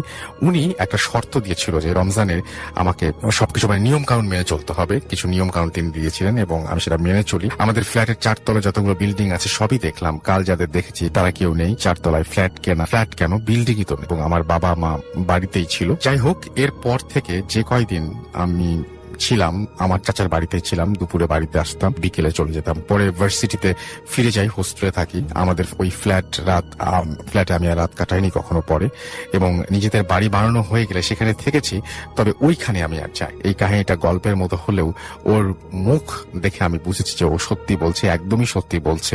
ঘটনাটা একটু এলোমেলো ভাবে লেখা হলেও, অগোছলো ভাবে লেখা হলেও আশা করছি আপনাদের বুঝতে অসুবিধা হয়নি এবং আপনাদের ভালো লেগে। চলে যাব একটা ইমেইলে, এবং যে ইমেইলটি আমার কাছে এই মুহূর্তে আছে আমি সেই ইমেইলটা পড়ে শোনাচ্ছি। প্রিয় রাসেল ভাই, জানি আপনি ভালো আছেন। অনেকদিন ধরে ভাবছি একটা ঘটনা পাঠাবো। আসলে এটা একটা স্বপ্ন ও বাস্তবের সংমিশ্রণে ঘটা একটা ঘটনা, যা আমি আমার চাচাতো ভাই মোতালিব এবং চাচা আনিসের সাথে ঘটা। সময়টা 2005 সাল। তখন আমার এসএসসি পরীক্ষা চলছিল। ইংরেজি পরীক্ষার আগের দিন রাত 10টায় সাবজেক্ট রিভিশন দিয়ে ঘুমানোর প্রস্তুতি নিচ্ছিলাম। ঠিক তখন আমার এক চাচাতো ভাই আর এক চাচা আমার রুমে আসে। আমাকে একটা খারাপ কাজ হাসিলের জন্য তাদের সাথে যাওয়ার কথা বলে। আমিও সাথে সাথে রাজি হয়ে যাই। আমরা 3 জন প্রায় সমবয়সী 17-18 বছরের যুবক। রাত তখন 10:30টার উপরে। খুটখুটে অন্ধকার। 3 জনের সাথে মাত্র একটা ম্যাচ লাইট নিয়ে রওনা হলাম। আমাদের গন্তব্যস্থলটা আমাদের বাড়ি থেকে প্রায় 1 মাইল দূরে অবস্থিত। যাত্রাপথে আমাদের অতিক্রম করতে হবে গ্রামের আঁকাবাঁকা সরু রাস্তা, যার মধ্যে কখনো আছে উন্মুক্ত খোলা মাঠ, আবার কখনো আছে গভীর জঙ্গল, আবার কখনো আছে অনেক পুরাতন নিস্তব্ধ কয়েকটা কবরস্থান। কিন্তু কি জানেন, তখন কিন্তু মনে একটু ভয় কাজ করে। আর এখন সেই রাস্তাটার কথা মনে পড়লেই শরীরের লোমগুলো পর্যন্ত দাঁড়িয়ে পড়ে। আমরা 3 জন খোশ গল্প করতে করতে বিড়ি টানতে হাঁটছি। বিস্তীর্ণ খোলা মাঠের নিস্তব্ধতা, ঝিঁঝি পোকার ডাকে পূর্ণ গভীর জঙ্গল এবং ইটের বেড়ায় আবদ্ধ নিঝুম ও বিশাল কবরস্থানের মাঝে কোনো ভয় সেদিন মনকে প্রভাবিত করতে পারে। আমরা যথারীতি আমাদের গন্তব্যে পৌঁছালাম। গন্তব্য স্থানটাও ছিল এক গভীর জঙ্গলের ভেতর। আমি আর আমার চাচাতো ভাইকে যারা জঙ্গলের ভেতর একটা স্থানে দাঁড় করিয়ে রেখে আমরা যে কাজের জন্য এসেছিলাম তা করতে গেলেন, আর আমরা এই ঘন গভীর জঙ্গলে অপেক্ষা করতে লাগলাম। ওই জায়গাটা যে কতটুকু ভয়ানক তা আপনাকে ভাষায় বোঝানো আমার পক্ষে সম্ভব নয়। ওই সময় আমরা দুজন কেন যেন একটুও ভয় পাইনি। ভয় বলতে যে কিছু আছে আমাদের মনেই হয়নি। যাই হোক, দুজন প্রায় 2 ঘন্টা অপেক্ষা করার পর চাচা ফেরত এসে বলে কাজটা হবে না, যার ফলে আমরা যথারীতি বাড়িতে ফিরে আসি এবং ঘুমোতে যাই। এবং ওই রাতের স্বপ্নে দেখি যে আমরা ওই খারাপ কাজটি করি এবং কাজটা করার পর আমাদের 3 জনকে সাপে কাটে এবং আমরা মারা যাই। আর আমরা জঙ্গলে যে জায়গায় অপেক্ষা করছিলাম ওইটাও একটা পুরনো কবরস্থান, যা আমাদের রাতের অন্ধকার আমরা দেখতে পাইনি। আমাদের 3 জনের 3টা লাশ ওই কবরস্থানের ওপর পড়ে আছে এবং খারাপ কাজটা করার জন্য যে উপকরণ নিয়েছিলাম তাও আমাদের লাশের পাশে পড়ে আছে। এবং ওই দিন ঘুমের মধ্যে ঠিক মৃত্যুর মতো যন্ত্রণা উপলব্ধি করেছিলাম। এক পর্যায়ে রাতের শেষে ভোর হলো এবং আমরা লাশগুলো জঙ্গলের কবরস্থান থেকে রাস্তার পাশে বড় একটা কবরস্থানের ওপর পড়ে রইল। সকালে রাস্তা দিয়ে মানুষ চলাচল করছে আর আমাদের ভৎসনা করছে আর আমাদের গালি দিচ্ছে। খারাপ ছেলেগুলো মারা গেছে, ভালোই হয়েছে, কবরস্থানের ওপরে এসেছে অন্য একটা খারাপ কাজ করতে। সারাদিন আমাদের লাশগুলো ওই কবরস্থানেই পড়ে রয়েছে, কেউ আমাদের কাছে আসছে না। এমনকি আমাদের বাবা মা আত্মীয় স্বজন কেউ আমাদের কাছে আসার মতো কেউ নেই। আমাদের মৃত্যুর পরে পাপী মানুষ যেরকম যন্ত্রণা ভোগ করে ঠিক তেমন যন্ত্রণা অনুভব করছি আর আল্লাহর কাছে করুণা ভিক্ষা করছি। আর আমাদের 3 জনের চিৎকার চেঁচামেচিতে আমরাই অধৈর্য হয়ে উঠছি। তারপরও আমাদের কাছে কেউ আসছে না। আমরা 3 জনই মনে প্রাণে চাচ্ছি যে আমাদের যেন যে যেভাবে পারুক মাটি চাপা দিয়ে যাক, যেন আমাদের তাতেই শান্তি। কিন্তু না, কেউ আমাদের কাছে আসছে না। অনেক মানুষ আমাদের চারপাশ ঘিরে দাঁড়িয়ে আছে, কিন্তু কেউ আমাদের সাহায্য করছে না। আমরা বাড়ি থেকে প্রায় 1 কিলোমিটার দূরে ওই কবরস্থান থেকে বাড়িতে আমাদের মা বাবার কান্নাকাটি দেখতে পাচ্ছি, কিন্তু তারাও নিজেদের আত্মসম্মানের দিকে চিন্তা করে আসে। সকাল গড়িয়ে দুপুর আসে, দুপুর গড়িয়ে রাত, কিন্তু না, কেউ আমাদের কাছে আসছে না, আমাদের কবর দিচ্ছে না। আমাদেরকে কবর দেওয়ার জন্য আমরা অস্থির হয়ে পড়েছি। আমাদের কাছে তখন মনে হতে লাগলো যে আমাদের কবর দিয়ে দিলেই মনে হয় আমাদের সকল আযাব থেকে আমরা মুক্ত হয়ে যাব। এক সময় আমরা নিরাশ হয়ে পড়লাম এবং আমাদের ওপর চলমান আযাব আস্তে আস্তে ত্বরান্বিত হতে লাগলো। দিনের পর দিন চলে যাচ্ছে, কেউ আমাদের কাছে আসছে না। আস্তে আস্তে আমাদের শরীরে পোকা সৃষ্টি হলো। এই পোকাগুলো কোদাল দিয়ে মাটি কাটলে যেমন মাটির আঘাত লাগে, ঠিক তেমন ভাবে আমাদের শরীরকে আঘাত করতে লাগলো। আমাদের চামড়া শুকিয়ে আসছিল, শরীরটা আস্তে আস্তে কঙ্কালসার হতে থাকলো। আমরা বুঝতে পারছি আমাদের মৃত্যু হয়েছে, কিন্তু আত্মা দেহ থেকে যাচ্ছে না। কেন যেন বুঝতে পারছি না। আমরা এমন উপলব্ধি হতে লাগলো যে মৃত্যুর পরে আত্মা দেহ ছেড়ে চলে যায়, কিন্তু আমরা এমন কেন? হঠাৎ আবার এও মনে হলো আমরা পাপী মানুষ, তাই আমাদের এই দশা। এভাবেই আমাদের বছরের পর বছর কবরের উপর পড়ে থেকে আযাবময় সময় অতিক্রম করতে হতে লাগলো। হঠাৎ একদিন দেখলাম 4 জন অপরিচিত লোক আমাদের দিকে আসছে। প্রত্যেকের পরনে ছিল সাদা পাঞ্জাবি পাগড়ি। তারা আমাদের একসাথে গোসল দিল, জানাজা পড়ালো এবং যার যার কবরস্থানে আলাদা আলাদা ভাবে কবর দিল। ঠিক ওই সময় আমার ঘুম ভাঙলো। ঘুম ভাঙার সাথে সাথে আমি আমার চাচাতো ভাইয়ের কাছে যাচ্ছিলাম। ঠিক ওই মুহূর্তে দেখি সে আমার কাছে আসছে। আমি তার একটু কাছে গিয়ে এগিয়ে গিয়ে বলি, রাতে একটা খারাপ স্বপ্ন দেখেছি। সে বলে, আমিও দেখেছি। তারপর সে বলে, তুই কি দেখেছিস বল। তারপর আমি আমার স্বপ্নের কথা বললাম। তা শুনে সে বলতো, আল্লাহর কসম, তুই যা দেখেছিস আমিও এই স্বপ্নটি, হুবহু এই স্বপ্নটি আজ রাত্রে দেখলাম। কিন্তু আমাদের চাচা কোনো কিছু সবার স্বপ্নে দেখেনি। 13 বছর আগে আমাদের জীবনে ঘটা ওই ঘটনাটি আমি একদিনের জন্য ভুলতে পারি না। কারণ ভূত এফএম শুনলেই আমার সাথে ঘটে যাওয়া ঘটনাটা মনে পড়ে যায়, আর আমি প্রতি রাতেই ভূত এফএম শুনে ঘুমোতে চাই। এরপরে তিনি আরো অনেক কথা বলেছেন। মাহবুব, হিরণপুর, পূর্বথালা, নেত্রকোনা থেকে। থ্যাংক ইউ সো মাচ আপনাকে আপনার ঘটনা পাঠানোর জন্য। আসসালামু আলাইকুম রাসেল ভাইয়া। জানি আপনি অলওয়েজ ভালোর দলেই থাকেন, তাই আর জিজ্ঞেস করলাম না। আমার ঘটনাটি স্টুডিওতে এসে শেয়ার করা পসিবল না, তাই লিখে পাঠালাম। First of all, I am extremely sorry যে স্টোরিটা বাংরেজিতে লেখার জন্য। যদি ভালো লাগে তাহলে প্লিজ একটু কষ্ট করে পড়ে শোনাবেন। যে ঘটনাটি বলবো এটা আমার নিজের সাথেই ঘটে যাওয়া একটি ঘটনা। ঘটনাটি ঘটে যাওয়ার আগে বলে রাখা ভালো যে আমার স্বপ্নে একটু প্রবলেম আছে। তাই আমার সাথে বা আমার খুব কাছের মানুষদের সাথে খারাপ কিছু ঘটার আগে আমি স্বপ্নের মধ্যে তার ইঙ্গিত পাই। 2008 থেকে স্টিল আমার সাথে এই স্বপ্নের সমস্যাটা হচ্ছে। অনেক হুজুর, ইমাম দেখিয়েছি, কিন্তু আজ অবধি কোনো সঠিক সমাধান আমি পাইনি। যা মূল ঘটনায় চলে আসে। আমি ঢাকাতেই থাকি, এটা আমার হোম টাউন চাঁদপুর সদরে। আর ঘটনাটা ওইখানেই ঘটে। তখন আমি আমার মাস্টার্স ফাইনাল সেমিস্টার শেষ করে বাড়িতে যাই এবং কিছুদিন থাকার জন্য। আমাদের বিল্ডিংটা হচ্ছে one of the oldest building in Chandpur, যা একদম মেইন রোডের সাথে। আর আমাদের বিল্ডিং এর পাশে একটি একতলা জমিদার বাড়ির মতো আছে, যা এখন মোটামুটি রিনোভেট করে ওইখানে মানুষ থাকা শুরু করেছে। আর ওই বাড়িটির সাথে আছে একটি সমাধি, যা আমার রুমের জানালার পাশেই। যেহেতু আমরা সেকেন্ড ফ্লোরে থাকি, তো আমার রুম থেকে ওই বাসার ছাদ একদম ক্লিয়ারলি দেখা যায়। আমার বেডের সাইডের জানালা থেকে ওই ছাদের ডিস্টেন্স খুবই অল্প। ওই দিন ছিল 6th May 2018। সাধারণত আমি সবসময় অনেক লেট করে ঘুমাই। লেট নাইটে ইউটিউব থেকে টার্কিশ হরর মুভি দেখা আর ভূত এফএম শোনা এক প্রকার হ্যাবিট হয়ে গিয়েছিল। ওই দিন আমি তাই ল্যাপটপে অন করে মুভি দেখছি, কিন্তু হঠাৎ করে আমার কেন যেন চোখে এত ঘুম চলে আসছিল, আমি বুঝতেই পারছিলাম না। খুব স্ট্রেঞ্জ ফর মি, বিকজ এত আর্লি আমার কখনো ঘুম আসে না। আমি অজান্তেই ঘুমিয়ে পড়ি। তখন হয়তো মাঝরাত হবে। আমি স্বপ্নে দেখি যে একটা কালো বিড়াল খুব কর্কশ আওয়াজ করছে, আর আমি তাতে খুব বিরক্ত হয়ে অনেক রেগে গিয়ে সেই বিড়ালটার গলা কেটে রক্তাক্ত অবস্থায় একটা বালতিতে করে ছাদে নিয়ে যাচ্ছি। এরপর সামান্য ঘুম ভাঙে। চোখে এতটাই ঘুম ছিল যে আমি অন্য বাস ফিরে আবার ঘুমিয়ে যাই। আবার আমি স্বপ্ন দেখতে থাকি যে আমি অপারেশন থিয়েটারের মধ্যে আছি আর আমার ডেলিভারি হচ্ছে। মনে হচ্ছে যে সত্যি আমার ডেলিভারি হচ্ছে, আর আমি সবকিছু ফিল করতে পারছিলাম। এইবার আমি ঘুম থেকে উঠে বসে পড়ি। শ্বাস নিতে পারছিলাম না ঠিক মতো। পরে দেখি যে আমার পুরো শরীর ঘামে ভিজে গেছে। এসির মধ্যেও আমি প্রচন্ড ঘামছি। তারপর ল্যাপটপ শাটডাউন করে পানি খেলাম। ঠিক তখনও আমার জানালার পাশ থেকে দুইটা বিড়ালের কর্কশ আওয়াজ, বিড়ালরা ঝগড়া করলে যেরকম হয় সেই রকম শোনা যায়। আমি ওদের ওপর পানি ফেলার জন্য জানালাটা খুলি যাতে আওয়াজ বন্ধ হয়ে যায়, কিন্তু এ কি, জানালা খোলার সাথে সাথে আওয়াজ বন্ধ। বাইরে গুড়ি গুড়ি বৃষ্টি হচ্ছে আর অনেক বাতাস বইছে। জানালা বন্ধ করার সময় আমার পাশের বাড়ির সেই ছাদের দিকে নজর পড়তে দেখি যে একজন মহিলা পেছন ফিরে দাঁড়িয়ে আছে। মহিলাটির চুলগুলো ছিল অনেক লম্বা।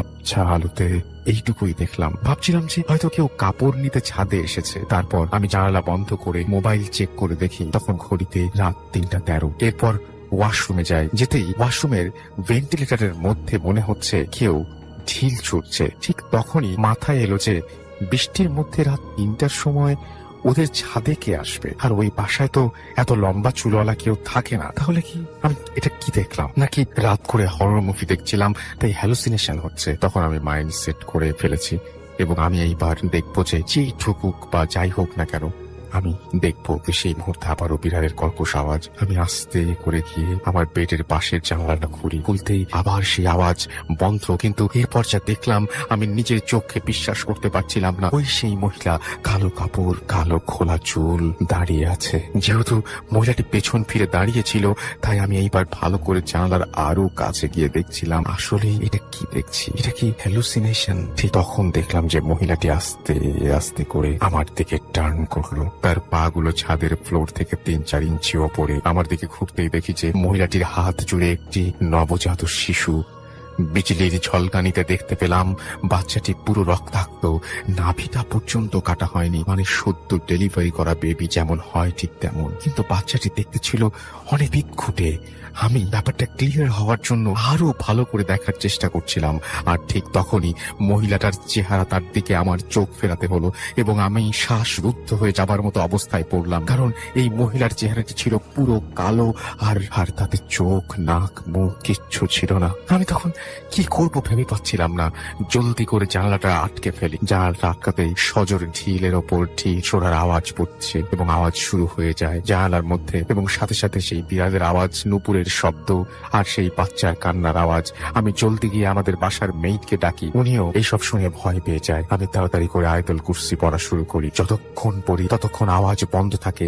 পড়া বন্ধ করলেই আবার আওয়াজ শুরু হয়, এমন ঠিক ফজরের আজানের সময় এবং তার কিছু আগ পর্যন্ত ঠিক এইসব ঘটনাই চলতে থাকে। পরের দিন সকালে মাকে জিজ্ঞেস করে জানতে পারলাম যে ওই বাসায় একজন মারা গিয়েছিল অনেক বছর আগে। এরপর কিছুদিন আগে নাকি নূপুরের আওয়াজ শুনতো সবাই, দেয়ালে নখের আঁচড় দেখতে পেত, কিন্তু ডিরেক্টলি কেউ কিছু দেখেনি কখনো। ওই দিন রাতে আমার প্রচন্ড জ্বর আসে।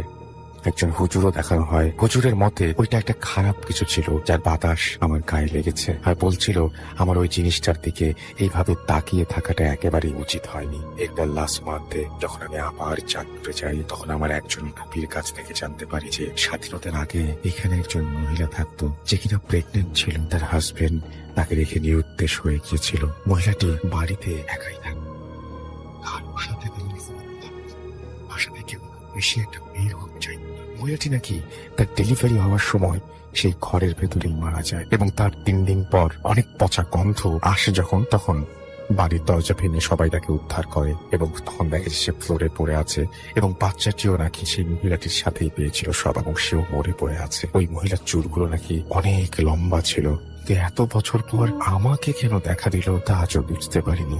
এমন আরো কিছু প্যারানর্মাল জিনিস আমি এক্সপিরিয়েন্স করেছি, কিন্তু তেমন ডিরেক্টলি এর আগে আমি কখনো কিছু দেখিনি। আর সবচেয়ে বেশি অবাক করার মতো বিষয় ছিল যে ওই রাতে আমি আর আমার মেয়ের ছাড়া নাকি ওই সব আওয়াজ কেউ শুনতে পায়নি। আমার সাথে ঘটে যাওয়া আরো ছোটখাটো ঘটনা আছে, সময় পেলে সেগুলো লিখে পাঠাবো। এই প্রথম কোন স্টোরি পাঠালাম, জানি না কতটুকু গুছিয়ে লিখতে পেরেছি। লাভ ভূতাফেম, এবং তারপরে তিনি তার নাম এবং ঠিকানা দিয়েছেন। Thank you very much. আপনার নামটা প্লিজ একটু বলবেন, তারপর আপনার ঘটনা যাব। আসসালামু আলাইকুম রাসেল ভাই, আমি জাকির হোসেন বলছিলাম। আমি আসছি আমিনবাজার থেকে। জি। জি ভাই, আমার সাথে যে কাহিনীটি ঘটে গেছে এখনো বিশ্বাস করতে পারছি না যেটা ছিল কিনা। মানে আমি হঠাৎ একদিন প্রতিদিনের মতো রেগুলার আমি রাতে ঘুমিয়ে শুয়েছিলাম আমার রুমে। তো আমার রুমে বেশিরভাগ ভিতর থেকে লক করা থাকে, কারণ রাত জাগি। তো সেই ক্ষেত্রে লক করে আমি শুয়েছিলাম, তো ফেসবুকিং করতেছিলাম। হঠাৎ করে রাসেল ভাই মনে হলো আমার রুমটা হঠাৎ করে প্রচন্ড ঠান্ডা হয়ে গেল। তো আমি মনে করলাম হয়তো ফ্যান অন করা, সেক্ষেত্রে ঠান্ডা হয়ে আছে। বাট রাসেল ভাই যখন আমি ফ্যানটা অফ করে দিলাম তারপর থেকেও রুমটা ঠান্ডাই রয়ে গেল। বাট তখন হঠাৎ করে এমন একটা গন্ধ আসলো নাকের মধ্যে, যেমন পচা মাংসর গন্ধটা যেরকম সেই রকম একটা গন্ধ। তো তারপর সেক্ষেত্রে আমি আর তখন কিছু মনে করি নাই, তারপর শুয়েছিলাম। দেন হঠাৎ করে আমার রুমের সানসেট ছিল, সানসেট, আর এই পাশে ছিল আমার বেড। তো হঠাৎ করে দেখি ভাইয়া ওই সানসেটের উপরে কেউ একজন বসে পা ঝুলিয়ে বসে আছে এন্ড হাসতেছিল। আপনার রুমের যে সানসেট ছিল সেই সানসেটে বসে হাসতেছিল। তো হঠাৎ করে এটা দেখার পর আমি তো অবাক, আমার রুমে এত রাতে কে বা এটা কি। তো রাসেল ভাই তখন আমি কাউকে চিৎকার করে রাখতেও পারছিলাম না বা জিজ্ঞাসা করতে পারছিলাম না যে কে এটা, এখানে কে, শক্তিটা আমার হাতে ছিল না। আচ্ছা। তারপর রাসেল ভাই হঠাৎ করে ওইখান থেকে লাফ দিয়ে আমার রুমে ঘোরাঘুরি শুরু করে দিল। আচ্ছা। সেক্ষেত্রে ভাই আমি তখন আরো ভয় পেয়ে গেলাম। দেন এমন একটা সময় রাসেল ভাই ওটা লাফ দিয়ে আমার বিছানার উপরে এসে, আমি শুয়েছিলাম, আমার বুকের উপরে চেপে বসে, এবং আপনি নিজের চোখে দেখতে পান এটা? জি ভাইয়া। আচ্ছা। চেপে বসে, দেন হঠাৎ করে চেপে বসে তখন আমার নিঃশ্বাস নিতেও কষ্ট হচ্ছিল, কাউকে যে ডাকবো সেটাও করতে পারছিলাম না। আর সেটা ছিল একদম ঠান্ডা, একদম বরফের মতো। আমি স্পষ্ট ফিল করতেছিলাম যেটা ঠান্ডা ছিল। দেন হঠাৎ করেই ভাইয়া তখন ফজরের আজানের শব্দ শুনতে পেলাম আমি। আচ্ছা। আজানের শব্দটা যখন শুনতে পেলাম তখন দেখি হঠাৎ করে আমার জানালাটা একটা বিকট শব্দে জানালাটা খুলে গেল, এন্ড আমার বুকের উপরে যে একটা ভার জাতীয় একটা কিছু চাপ চেপে ছিল ওটা হঠাৎ করে ক্লিয়ার হয়ে গেল। আচ্ছা। বাট ভাইয়া এখানে জানালাটা যে ওপেন হলো, আমার রুম ভিতর থেকে লক করা ছিল। আচ্ছা। জানালাটা আমি তো অন করিনি, কিন্তু জানালাটা কিভাবে অন হলো আর এটা কিভাবে কি হলো আমি এটা আজও বুঝি নাই। আর তখন থেকে যে একটা গন্ধ ছিল, একটা পচা মাংসের গন্ধ ছিল, গন্ধটাও শেষ হয়ে গেল। আচ্ছা। এই ছিল আমার ঘটনা ভাইয়া। তারপরে দু একদিন আমি রাতেও এরকম স্বপ্ন দেখছি। তারপর একটা হুজুর থেকে আমি তাবিজ নিয়ে তারপর এটা ভাই এখন ক্লিয়ার হয়ে গেছে মোটামুটি, ইনশাল্লাহ। ওকে, থ্যাংক ইউ সো মাচ। আপনাকে আপনার ঘটনার জন্য অনেক ধন্যবাদ। আমি দেখতে পাচ্ছি যে আমার কাছে আরেকটা ইমেইল আছে এবং সেই ইমেইলটা আমি একটু পড়তে চাই। এবং এই ইমেইলটা খুবই প্রচলিত একটা ঘটনা, অনেক আগে পাওয়া একটা ইমেল। তো তিনি লিখছেন যে, আসসালামু আলাইকুম রাসেল ভাই, আমি অর্ক, আমি কুষ্টিয়া জেলার বাসিন্দা, কুষ্টিয়া সরকারি কলেজের ছাত্র, ভূত এফএমের একজন নিয়মিত লিসেনার। কথা না বাড়িয়ে ঘটনায় চলে যাই। ঘটনাটি পদ্মার পাড়ে স্থায়ী জেলেদের মুখ থেকে শোনা অনেক গা ছমছমে অভিজ্ঞতার কথা। বিশেষ করে গভীর রাতে যারা মাছ ধরতে যায় তাদের কথা শুনে পিলে চমকে যায়। কয়েকজনের সাথে মুখোমুখি সাক্ষাতে কথা বলে জানতে পারি যে ভোর হবার খানিক আগে নদীর মোহনায় প্রচুর মাছ পাওয়া যায়। আমি এই ঘটনাটি বলার আগে একটু বলে নিতে চাই যে অনেকেই গ্রামের ঘটনা চান এবং এই ঘটনাটি একটু ডিফারেন্ট এবং এটা জেলে পাড়ার একটা ঘটনা, পদ্মার প্রচলিত একটি ঘটনা। পদ্মার যারা মাঝি আছেন তাদের সাথে কথা বললে হয়তো এই সম্পর্কে আপনারা আরো জানতে পারবেন বা এই ধরনের ঘটনা আপনারা পেয়ে যেতে পারেন এবং সেই ঘটনা চাইলে আমাদের পাঠিয়ে দিতে পারেন। তো যাই হোক, যেরকম বলছিলাম যে মোহনায় প্রচুর মাছ পাওয়া যায় এবং সেটা হচ্ছে ভোর হবার, এবং এই কারণেই স্থানীয় অনেক জেলেই ওই সময়টা বেছে নেয় মাছ ধরার জন্য। যারা ওই সময় মাছ ধরতে গিয়েছে তাদের প্রত্যেকের জীবনে কখনো না কখনো একটা অদ্ভুত ঘটনার মুখোমুখি হতে হয়েছে। ঘটনাটা খুবই সাধারণ। সবার প্রথমে যার সাথে কথা হলো তার নাম তৈয়ব মাঝি। নিজের ভাইপো হাসান সাথে নিয়ে তিনি এক রাতে মাছ ধরতে বের হন। রাত 3টার দিকে হঠাৎ করে নদীতে বাতাস একেবারে থেমে পড়ে। উল্লেখ্য, নদীতে বাতাস পড়ে যাওয়া মানে ঝড়ের পূর্বাভাস। তিনি হাসানকে বলেন হাল ঘুরিয়ে ফিরতি পথ ধরতে। ওনারা মাছ ধরতে ধরতে অনেকটা ভেতরে চলে গিয়েছিলেন। হঠাৎ তারা উভয় লক্ষ্য করেন যে তাদের মাইল খানেকের সামনে একটি নৌকা যাত্রী নিয়ে যাচ্ছে। নৌকাটা হয়তো চোখে পড়তো না, কিন্তু অবাক লাগলো কারণ নৌকার ওপরের ছাউনিতে একটা অদ্ভুত রঙের বাতি দেখা যাচ্ছে। অনেকটা নীলচে আভা বের হচ্ছে সেই বাতি থেকে। মানুষগুলো হয়তো বিপদে পড়েছে ভেবে তৈয়ব দ্রুত বৈঠা বেয়ে হাসানের সাহায্যে ওই নৌকার পাশে চলে যান। নৌকার ভেতরে উকি দিয়ে চমকে যান তৈয়ব। নৌকায় কোনো মাছই নেই। তার চেয়ে ভয়ঙ্কর হলো নৌকার পাটাতনে পড়ে আছে এক গাদা লাশ, পুরনো লাশ, পচে গলে আছে। ছাউনির ভিতর একটা মরচে পড়া হারিকেন আগুন জ্বলছে। তৈয়ব আলীর মুখ দিয়ে চিৎকার বেরিয়ে যায়। চাচাকে চিৎকার করে দেখে বৈঠা ফেলে দ্রুত চাচার পাশে চলে আসে হাসান। দেখে তার চাচা মাথা ঘুরে পড়ে যাচ্ছে। দৌড়ে গিয়ে কোনো মতে চাচার পাটাত পতন ঠেকায় সে। সাথে সাথে মাথা উঁচু করে সামনে তাকিয়ে দেখে সেখানে কোনো নৌকা তো দূরের কথা, আশেপাশে ঘন অন্ধকার ছাড়া কিছুই দেখা যাচ্ছে না। অথচ সে নিজে ওই যাত্রী নৌকা ঠেকিয়ে রেখেছিল। নৌকায় ধাক্কা খাবার আওয়াজ পর্যন্ত শুনেছিল। ঠিক খানিক বাদেই প্রচন্ড বাতাসে তার নৌকা হাবুডুবু খেতে থাকে। হাসান দক্ষ ছেলে, ছোটবেলা থেকে নৌকা বেয়ে ওস্তাদ। কোনো মতে চাচাকে পাটাতনে শুইয়ে নিয়ে নৌকা টেনে ঘাটে লাগায়। তৈয়ব আলী টানা 1 সপ্তাহ কথা বলতে পারেনি এরপরে, এমনকি রাতে মাছ ধরাই ছেড়ে দিয়েছে। ঘটনা এখানে শেষ হলে ভালো হতো, কিন্তু তৈয়ব আলী তা সেটা হলো না। আরো অনেক জেলের সাথে হুবহু এইরকম ঘটনা ঘটেছে। পদ্মার চরে মাঝে মাঝেই জেলেরা মাছ ধরতে গিয়ে নিখোঁজ হয়ে যায়। প্রায় নৌকা ডুবির ঘটনা ঘটে। ঘটনাটি ভালো লাগলে শেয়ার করবে। তো এই ছিল ঘটনা। ধন্যবাদ রাসেল ভাই আমাকে আবার সুযোগ দেওয়ার জন্য। আমি ওমর, এসেছি শাহবাগ। আমি আবার ঘটনা চলে যাচ্ছি। ঘটনাটা 2010 সাল। আমি তখন ক্লাস 8-এ তখন ছিল শীতকাল। রাসেল ভাই এখানে বলা যে শীতকাল পড়লে গ্রাম অঞ্চলে পিঠা তৈরির আমেজ তো, আর প্রত্যেকটা বাড়ি পিঠা তৈরি করে আত্মীয় স্বজন দাওয়াত দিয়ে খাওয়ানো, এমন এক পরিস্থিতি সৃষ্টি হয়। তো আমাদের বাড়িতে ঠিক তেমন ভাবে দিন ঠিক করা হলো। দিনটা ছিল শুক্রবার। আমাদের বাড়িতে পিঠা তৈরির আমেজ। এই দিনটা তৈরি করার পর আমাদের আত্মীয় স্বজন সবাইকে দাওয়াত দেওয়া হলো। আমার 3 ফুপু, এক ফুপুর বিয়ে হয়েছে আমাদের বাড়ির কাছে, আর 2 ফুপুর বিয়ে হয়েছে অনেক দূরে। তো তারা আমাদের বাড়িতে অনেকদিন পরে আসার জন্য তো তারা ডিসিশন নিল যে আজকের রাতটা তারা আমাদের বাড়িতে থাকবে। তো যেই বাবা সেই কাজ, তারা রাতে আমাদের বাড়িতে থাকলেন। এখানে বলি ভাই, আমাদের বাড়িতে টোটাল 4টা রুম। একটা রুমে আমার বাবা মা, আরেকটাতে বড় আব্বু বড় আম্মু, আরেকটাতে আমার কাকার সাথে আমার বড় আব্বু 2 ছেলে, আর আরেকটাতে আমার বড় বোন প্লাস আমি দাদির সাথে থাকি। তো বড় ফুপু এবং প্লাস তাদের 2 মেয়ে, তাদের সাথে তো আমার থাকা সম্ভব না। তারা ডিসিশন নিল আমার দাদির রুমে থাকবে। তো আমার যে বড় ফুপুর বিয়ে হয়েছিল আমাদের বাড়ির কাছে, তার একটা মেয়ের বিয়ে হয়েছে আমাদের বাসা থেকে একটু দূরে, প্রায় 1 কিলো দূরে। তো আমি ডিসিশন নিলাম তাদের বাড়িতে থাকবো। আর আমি বাবাকে বললাম যে আমি বোনের বাসায় থাকবো। তো তিনি বললেন যে আচ্ছা ঠিক আছে, সন্ধ্যার পর খেয়ে যেন চলে যাই, তাড়াতাড়ি যেন তাদের বাসায় চলে যাই। তো আমি যেই ভাবা সেই কাজ, তাড়াতাড়ি খেয়ে, দিনটা ছিল শুক্রবার, একটু দূরে আমাদের দাদির বাসায় ছিল, সেখানে গিয়ে আলিফ লায়লা দেখেছিলাম, আমার মনে আছে। আলিফ লায়লা শেষ করার পর রাত 8টার দিকে, তখন খুব শীত, আর ব্যাডমিন্টন খেলার আয়োজন করা হয়। আর রাসেল ভাই, আমি এখানে বলে রাখি যে আমার বাবা আমাকে একটু বেশি শাসন করতো, যার জন্য আমাকে ব্যাডমিন্টন খেলতে দিত না, বা সন্ধ্যার পরে বাইরেই বেরিয়ে হতে দিত না। তো সেদিনটা ছিল আমার অনেক খুশির দিন যে ব্যাডমিন্টন খেলবো। তার জন্য রাত 8টা থেকে 11টা নাগাদ ব্যাডমিন্টন খেলেছি। আর আমার 11টার সময় হঠাৎ করে পা মুচকে যায় এবং আমি পায়ে খুব ব্যথা পাই, যার জন্য আমি খেলতে পারি না। সো চেয়ারে বসে থাকি। তারপরে 12টা পর্যন্ত আদার্স যারা ছিল তারা খেললো। খেলা শেষ হলে আমাকে আমার এক আঙ্কেল বলে যে তুই পানি কিভাবে বাসায় যাবি, তুই আমার সাথে থাক।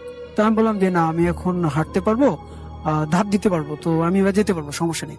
তখন আমার আঙ্কেল বলে যে আচ্ছা ঠিক আছে, খুব যদি সমস্যা হয়, এই বাসার পাশে যে বুড়ো মাটা আছে আমাদের, ওই বাসার, আমার কাকার বাসার পাশে একজন বুড়ো মহিলা থাকতো, তাকে আমরা সবাই বুড়ো মা বলে ডাকতাম। তো উনি ঝাড়ফু করেন। তো উনি আমাকে বলে দিলেন যে তুমি উনার কাছে যা, দেখ উনি রাতভর নামাজ পড়ে জেগে আছে, হয়তো যদি ঝাড়ফু দেয় তাহলে আরাম হবে। তো আমি তার রুমে গেলাম, গিয়ে দেখি যে দরজা হালকা খোলা, তার রুমে বাতি জ্বলে দেখা যায়। তো আমি গিয়ে নক করলাম যে বোনমা ঘুমাইছেন? তো বললো যে না, ঘুমায়নি। কে? আমি তখন বললাম যে আমি ওমর। তো বললো যে আচ্ছা ভিতরে আয়। আমি ভিতরে গেলাম, তো বললাম সব ঘটনা। বললো যে ঝাড়ফু সকালে করতে হয় অথবা সন্ধ্যার সময় করতে হয়, এখন তো রাত, তারপরে ঝাড়ফু কাজে লাগবে কিনা জানি না। আচ্ছা ঠিক আছে, আমি দিয়ে দিচ্ছি, আর এক্ষেত্রে মালিশ করার ক্ষেত্রে যদি একটু আরাম হয় হতে পারে।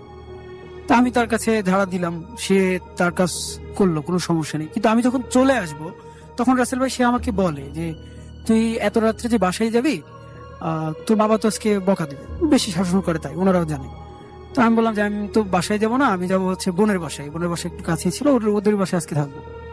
তখন একটু উনি অদ্ভুত ভাবে বললেন যে হাই হাই, তুই বলিস কি যে এত রাত্রে তুই বোনের বাসায় তুই কিভাবে যাবি? এখন বাজে রাত এত, আর তোর বোনের বাসার পাশেই যে একটু পুকুর আছে, তুই জানিস যে রাত্রে ওখানে দিনেরা গোসল করে? আমাকে একটু মানে এভাবে বললো, উনি মুরব্বী মানুষ, বুঝে নাই যে আমি ভয় করবো বা এমন কিছু। সো আমি তার কথা মনে নিলাম না, বরং আমি তাকে রিপ্লাই দিলাম যে এই সন্ধ্যার পর থেকে খেলছি, গা অনেক ঘেমে আছে, জামা কাপড় ঘামা, যদি তাদেরকে পাই তাদের সাথে গোসল করবো, প্লাস আমার জামা কাপড় গুলো ধুয়ে দেওয়া হবে। তো আমি এটা হাসতে হাসতে বলে সেখান থেকে চলে গেলাম। আচ্ছা, তার বাসা থেকে বের হওয়ার পরে আমার তেমন আর মনের মধ্যে সব কথা নেই। একটু দূরে গেলাম, ওখান থেকে যাওয়ার পরে একটু দূরে আমাদের ওখানে একটা ক্লাব আছে, যে ক্লাবে রাতভর গ্রামের ব্যাচেলর পোলাপানরা আড্ডা দিত, রাতভর জেগে থাকতো। তো আমি সেই রুমে জানালা খোলা আছে, দেখি যে টিভি চলে, কিন্তু বাট 4-5 জন পোলাপান আছে, সবাই ঘুমায়। আমি তাদেরকে ডিস্টার্ব করলাম না, সেখান থেকে চলে গেলাম বোনের বাসায়। পুকুরটার একটু কাছে যেতেই আমার তখন মনের মধ্যে সেই কথাটা অটোমেটিক চলে আসলো যে আমার বড় মা তো সেই কথাটা বলেছে যে পুকুরে রাত্রে জিনেরা গোসল করে। আসলে আমি কিন্তু এর আগে পুকুরে বোনের বাসায় রাত্রে গেছি, এত গভীরে যাইনি, কিন্তু একটু আগেও গেছি বা রাত্রে গেছি, কখনো এরকম মনে হয়নি। তা আমি পুকুরটার কাছে যখন যাই, পুকুরটা চারিদিকে শান বাঁধা ছিল, অনেক সুন্দর ঘাট, ওখানে মানুষজন গোসল করতো। তা আমি ঘাটের এক কোনায়, মেন রাস্তার সাথে যে ঘাটটা, সেই ঘাটে দেখি যে দুজন মহিলা সাদা পোশাক পরা, একজন নিচে কোমর পর্যন্ত পানিতে নেবে কি যেন দিয়ে জানি না, গোসল করে, গায়ে পানি দেয়, আমার দিকে তাকিয়ে আছে। আর ওই শীতের দিনে এত কনকনে রাত্রে একজন মহিলা ওখানে থাকলেও আমার দিকে তাকালে আমি তাকে দেখবো কিভাবে? আশ্চর্য কথা। আর একজন মহিলা ওখানে উপরে বসে কাপড় খাচ্ছে, সে আমার দিকে তাকিয়েছে। আমি দেখেই নিজেকে আর স্থির না রাখতে পেরে আমি আমার পিছনের দিকে দৌড় দিলাম। দৌড়ে আবার ক্লাবের কাছে এসে জোরে জোরে দরজায় ধাক্কা। ক্লাবটা ছিল টিনের দরজা, টিন দিয়ে চারিদিকে ঘেরা, শব্দ হয় অনেক। পরে সবাই ঘুম থেকে উঠে যে কি হয়েছে? আমি বললাম যে কি ব্যাপার, কতক্ষণ ধরে ডাকি, তোমরা উঠো না, টিভি ছেড়ে ঘুমাচ্ছ, টিভিটা বন্ধ করে ঘুমাও, এত জোরে টিভিতে মানুষ ঘুমায় নাকি, পাশের তো সমস্যা হতে পারে। তো তারা বললো যে তুই কি ভিতরে আসবি? আমি বললাম যে না। তুই আচ্ছা ঠিক আছে যা। ওই বেলা সে টিভি বন্ধ করে তারা আবার আগের মতো ঘুমালো। আমি মাদ্রাসায় পড়েছিলাম তখন, দোয়া দরুদ বা আদার্স কিছু জানতাম, সূরা পড়তাম। তো আমি সেগুলো পড়ে মনে সাহস নিয়ে আবার গেলাম যে না, আমি হয়তো তার কথাটা মনে পড়েছে, আমি ভয়ের মধ্যে হয়তো জিনিসটা দেখেছি, কিন্তু এগুলো কিছু না, আমি আবার যাই। তখন দোয়া দরুদ পড়তে পড়তে গেলাম, তো যাবার পথে আমি আর কোনো কিছু পাইনি। আমি তখন বোনের বাসায় চলে গেলাম, আগে থেকে বলেছিলাম যে বোন তাদের বাসায় আসবো। সো দরজাটা এমন ভাবে লাগানো যে আমি বাইরে থেকেই খুললাম, তাদের বাসায় গেলাম। আর আমার যে ভাগিনা ছিল তার ঘরের দরজাটাও খোলা ছিল, সেই ঘরে আমি গিয়ে শুয়ে পড়লাম। তো রাসেল ভাই, সবচেয়ে অবাক বিষয় হচ্ছে, আমি যখন সকালবেলা ঘুম থেকে উঠে দেখি যে আমার শরীরে কোনো পোশাক নেই। আমার শরীরে পরনে যে পোশাকটা ছিল সেটা আমার শরীরে নাই। আর রুমে ভাগিনার ঘরে যে একটা তার ছিল যেটা কাপড় শুকাতে দেয়, সেই ঘর, সেটাতে দেখি আমার 2টা কাপড় শুকাতে দেয়া। আমি অদ্ভুত হয়ে গেলাম, একটু ভাবলাম যে কিরা, আমি রাত্রে আসলাম তো এমনি অনেক রাত্রে শুয়েছি, আমি তো কোনো প্রকৃতির ডাকে বাইরেও যাইনি বা কখন খুললাম, আর এটা এভাবে কেন শুকাতে দেওয়া? তা আমি ওখান থেকে গেলাম, রুমে কেউ ছিল না, উঠে লেপের তল থেকে উপরে গিয়ে পরে ওটা হাতে নিয়ে দেখি যে অন্যরকম একটা সুগন্ধ, যেটা আমি কখনো আগে পাইনি। কোনো পারফিউম বা কোনো ডিটারজেন্ট বা আদার্স কোনো কিছুতে আমি জিনিসটা পাইনি। তবে আমার কাছে মনে হলো কেমন, তবে তারপরে মনে বুঝলাম যে না, রাত্রে র্যাকেট খেলেছি তো গা ঘামা ছিল, হয়তো সেটা থেকে দুর্গন্ধই এমন মনে হচ্ছে। তো আমি কিছু মনে না করে সেটা গায়ে দিলাম। আবার সকালবেলা বের হলাম, তখন গায়ে একটু জ্বর ছিল। বোন বললো যে তুই নাস্তা করে দে, আমি বললাম যে না, বাসায় গিয়ে কাজ করতে হবে। তো তাড়াতাড়ি বাসায় চলে গেলাম, তখনও গায়ে জ্বর ছিল। আর আমি মনে করলাম যে এমনিতেই জ্বর, তার জন্য আমি নাপা টাপা খেয়েছিলাম, তখনও কোনো সমস্যা হয়নি। ঘটনা রাসেল ভাই তারপরের দিন বা তারপরের দিনে হয় না, ঘটনা 3 দিনের বেলায় ঘটে। আমি দাদির ঘরে যে ঘুমাই, ঘুম থেকেও আমার রাত যখন 1টা বাজে তখন হঠাৎ ঘুম ভেঙে যায়। দাদির ঘরে দেয়াল ঘড়ি থাকে, আমি দেখতে পেরেছি যে রাত 1টা বাজে। পরে পাশে দেখি বোন ঘুমানো, প্লাস আমার দাদিও ঘুমানো। আমার চোখটা বাম দিকে জানালা দিয়ে চলে যায়, দেখি যে আমার বাসার নিচে ছোট যে পুকুরটা, ওই পুকুরটাই আমার বোনের বাসার পুকুরটা হয়ে আছে। আর সেম ভাবে 2জন মহিলা আছে ওই রকম ভাবে, আর আমাকে ডাকে, তারা ইশারা করে। আগের দিন ডাকে নাই, কিন্তু আজকে তারা ডাকে। তখন আমি জোরে চিৎকার দিই, দাদি তখন ঘুম থেকে উঠে পরে বলে যে এগুলো স্বপ্নের মধ্যে হতেই পারে, তুই একটা স্বপ্ন দেখছিস। তো এটা আমার কোনো সমস্যা না। ঘটনা যদি এখানে শেষ হতো তাও ভালো হতো। পরের দিন বা তারপরের দিন বিকেলবেলা বন্ধুদের সাথে মাঠে ফুটবল খেলতে যাই, তখন আমি দেখি যে মানে ফুটবল খেলে জামা কাপড় অনেক ময়লা হয়। সন্ধ্যা হওয়াতে বাবা মার ভয়ে আমি কাপড় চোপড় গুলো ধুয়ে দিলাই, এমনি নিয়ে এসে দাদির ঘরে লুকিয়ে রাখতাম, সেখানে লুকিয়ে রেখেছি। তো সকালবেলা ঘুম থেকে উঠে দেখি আমার দাদির ঘরে যে তারটা ছিল সেটাতে শুকাতে দেওয়া। আমি মনে করলাম হয়তো দাদি ধুয়ে দিতে পারে বা মা ধুয়ে দিতে পারে। আমি দাদিকে জিজ্ঞেস করলাম, দাদি তুমি কি আমার কাপড় চোপড় ধুয়ে দিছো? বললো যে না, আমি তো জানি না যে তোমার কাপড় চোপড় কই থাকে। আমার মাও সেম কথাই বললো, সে বললো যে না, তুমি তো আমাকে বলোই না, তোমার দাদির ঘরে তো আমি কখনো যাইনি বা যাই না। তখন আমার জিনিসটা ভয় লাগলো এবং দাদির সাথে শেয়ার করলাম। তারপরে আবার বাবাকে বললাম যে আমার এরকম হয়েছে, দাদির ঘরে একদিন দেখছি, আবার এই 2 দিন ধরে আমার সাথে এমন আছে। তো বললো যে দাদির ঘরে থাকাতে হয়তো এমন হচ্ছে, তুমি আমাদের সাথে থাকো। তো আমার বাবার সাথে থাকলাম 2 দিন, কোনো সমস্যা হলো না। আমার ঘটনা যখনই ঘটে 3 দিনের বেলায়, 3 দিনের বেলায় রাত যখন অনেক গভীর রাসেল ভাই, তখন হঠাৎ করে আমার বাসাটা এমন ছিল যে বাড়ির মেন গেটের দরজা প্লাস টয়লেটের দরজা দুটো ছিল হচ্ছে টিনের দরজা, বাকি সব দরজা কাঠের। তো আমাদের ঘরের যে দরজা সেটা খুললে বাসার কেউ টের পেতো না, বুঝতে পেতো না যে কেউ বের হয়েছে। কিন্তু বাথরুমের দরজা বা বাসার বাইরের দরজা খুললে বোঝা যেত যে কেউ আসছে বা কেউ বাথরুমে গেছে। তো আমি গভীর রাত্রে হঠাৎ করে আবার বাইরের দরজা খোলার শব্দ পাওয়া যায়। তখন আমার বড় আব্বু মনে করে যে বাসায় কোনো চোর আসছে বা এমন কিছু। তিনি জানালা খুলে দেখে যে কেউ না, কিন্তু তিনি কিছুক্ষণ অপেক্ষা করে বাইরে বের হয়, দেখে যে আমাদের ঘরের দরজা খোলা প্লাস বাইরের দরজাটা খোলা। তো তিনি বললেন যে এত রাত্রে বাইরে কে গেছে। তিনি আমাদের ঘরের দিকে না গিয়ে বাইরের দিকে গেলেন, গিয়ে দেখেন যে আমি সেই পুকুরটার দিকে যাচ্ছি, আমাদের বাড়ির নিচে যে পুকুরটা। উনি আমাকে দ্রুত গেলেন এবং আমাকে ধরতে আমি সেন্সলেস হয়ে পড়ে যাই। পরে তিনি আমাকে এসে বাসায় নিয়ে এসে বাবা সবাই উঠে পানি ছিটানি দেয়, তারপরে জ্ঞান ফিরে। তখন আমি বলি যে আমি তো পুকুরে যাইনি, আমি স্বপ্নে দেখেছি এরকম, যে আবার ওই সেম স্বপ্ন দেখেছি। তো তারা পরের দিন বড় একটা কবিরাজের কাছে নিয়ে যায়, তারা আমাকে ঝাড়ফু দেয় বা একটা তাবিজ দেয়, আর আমাদের বাড়ি বন্ধ করার পর তারপরে কোনো ঘটনা হয়ে গেছিল। Thank you so much. নতুন অতিথি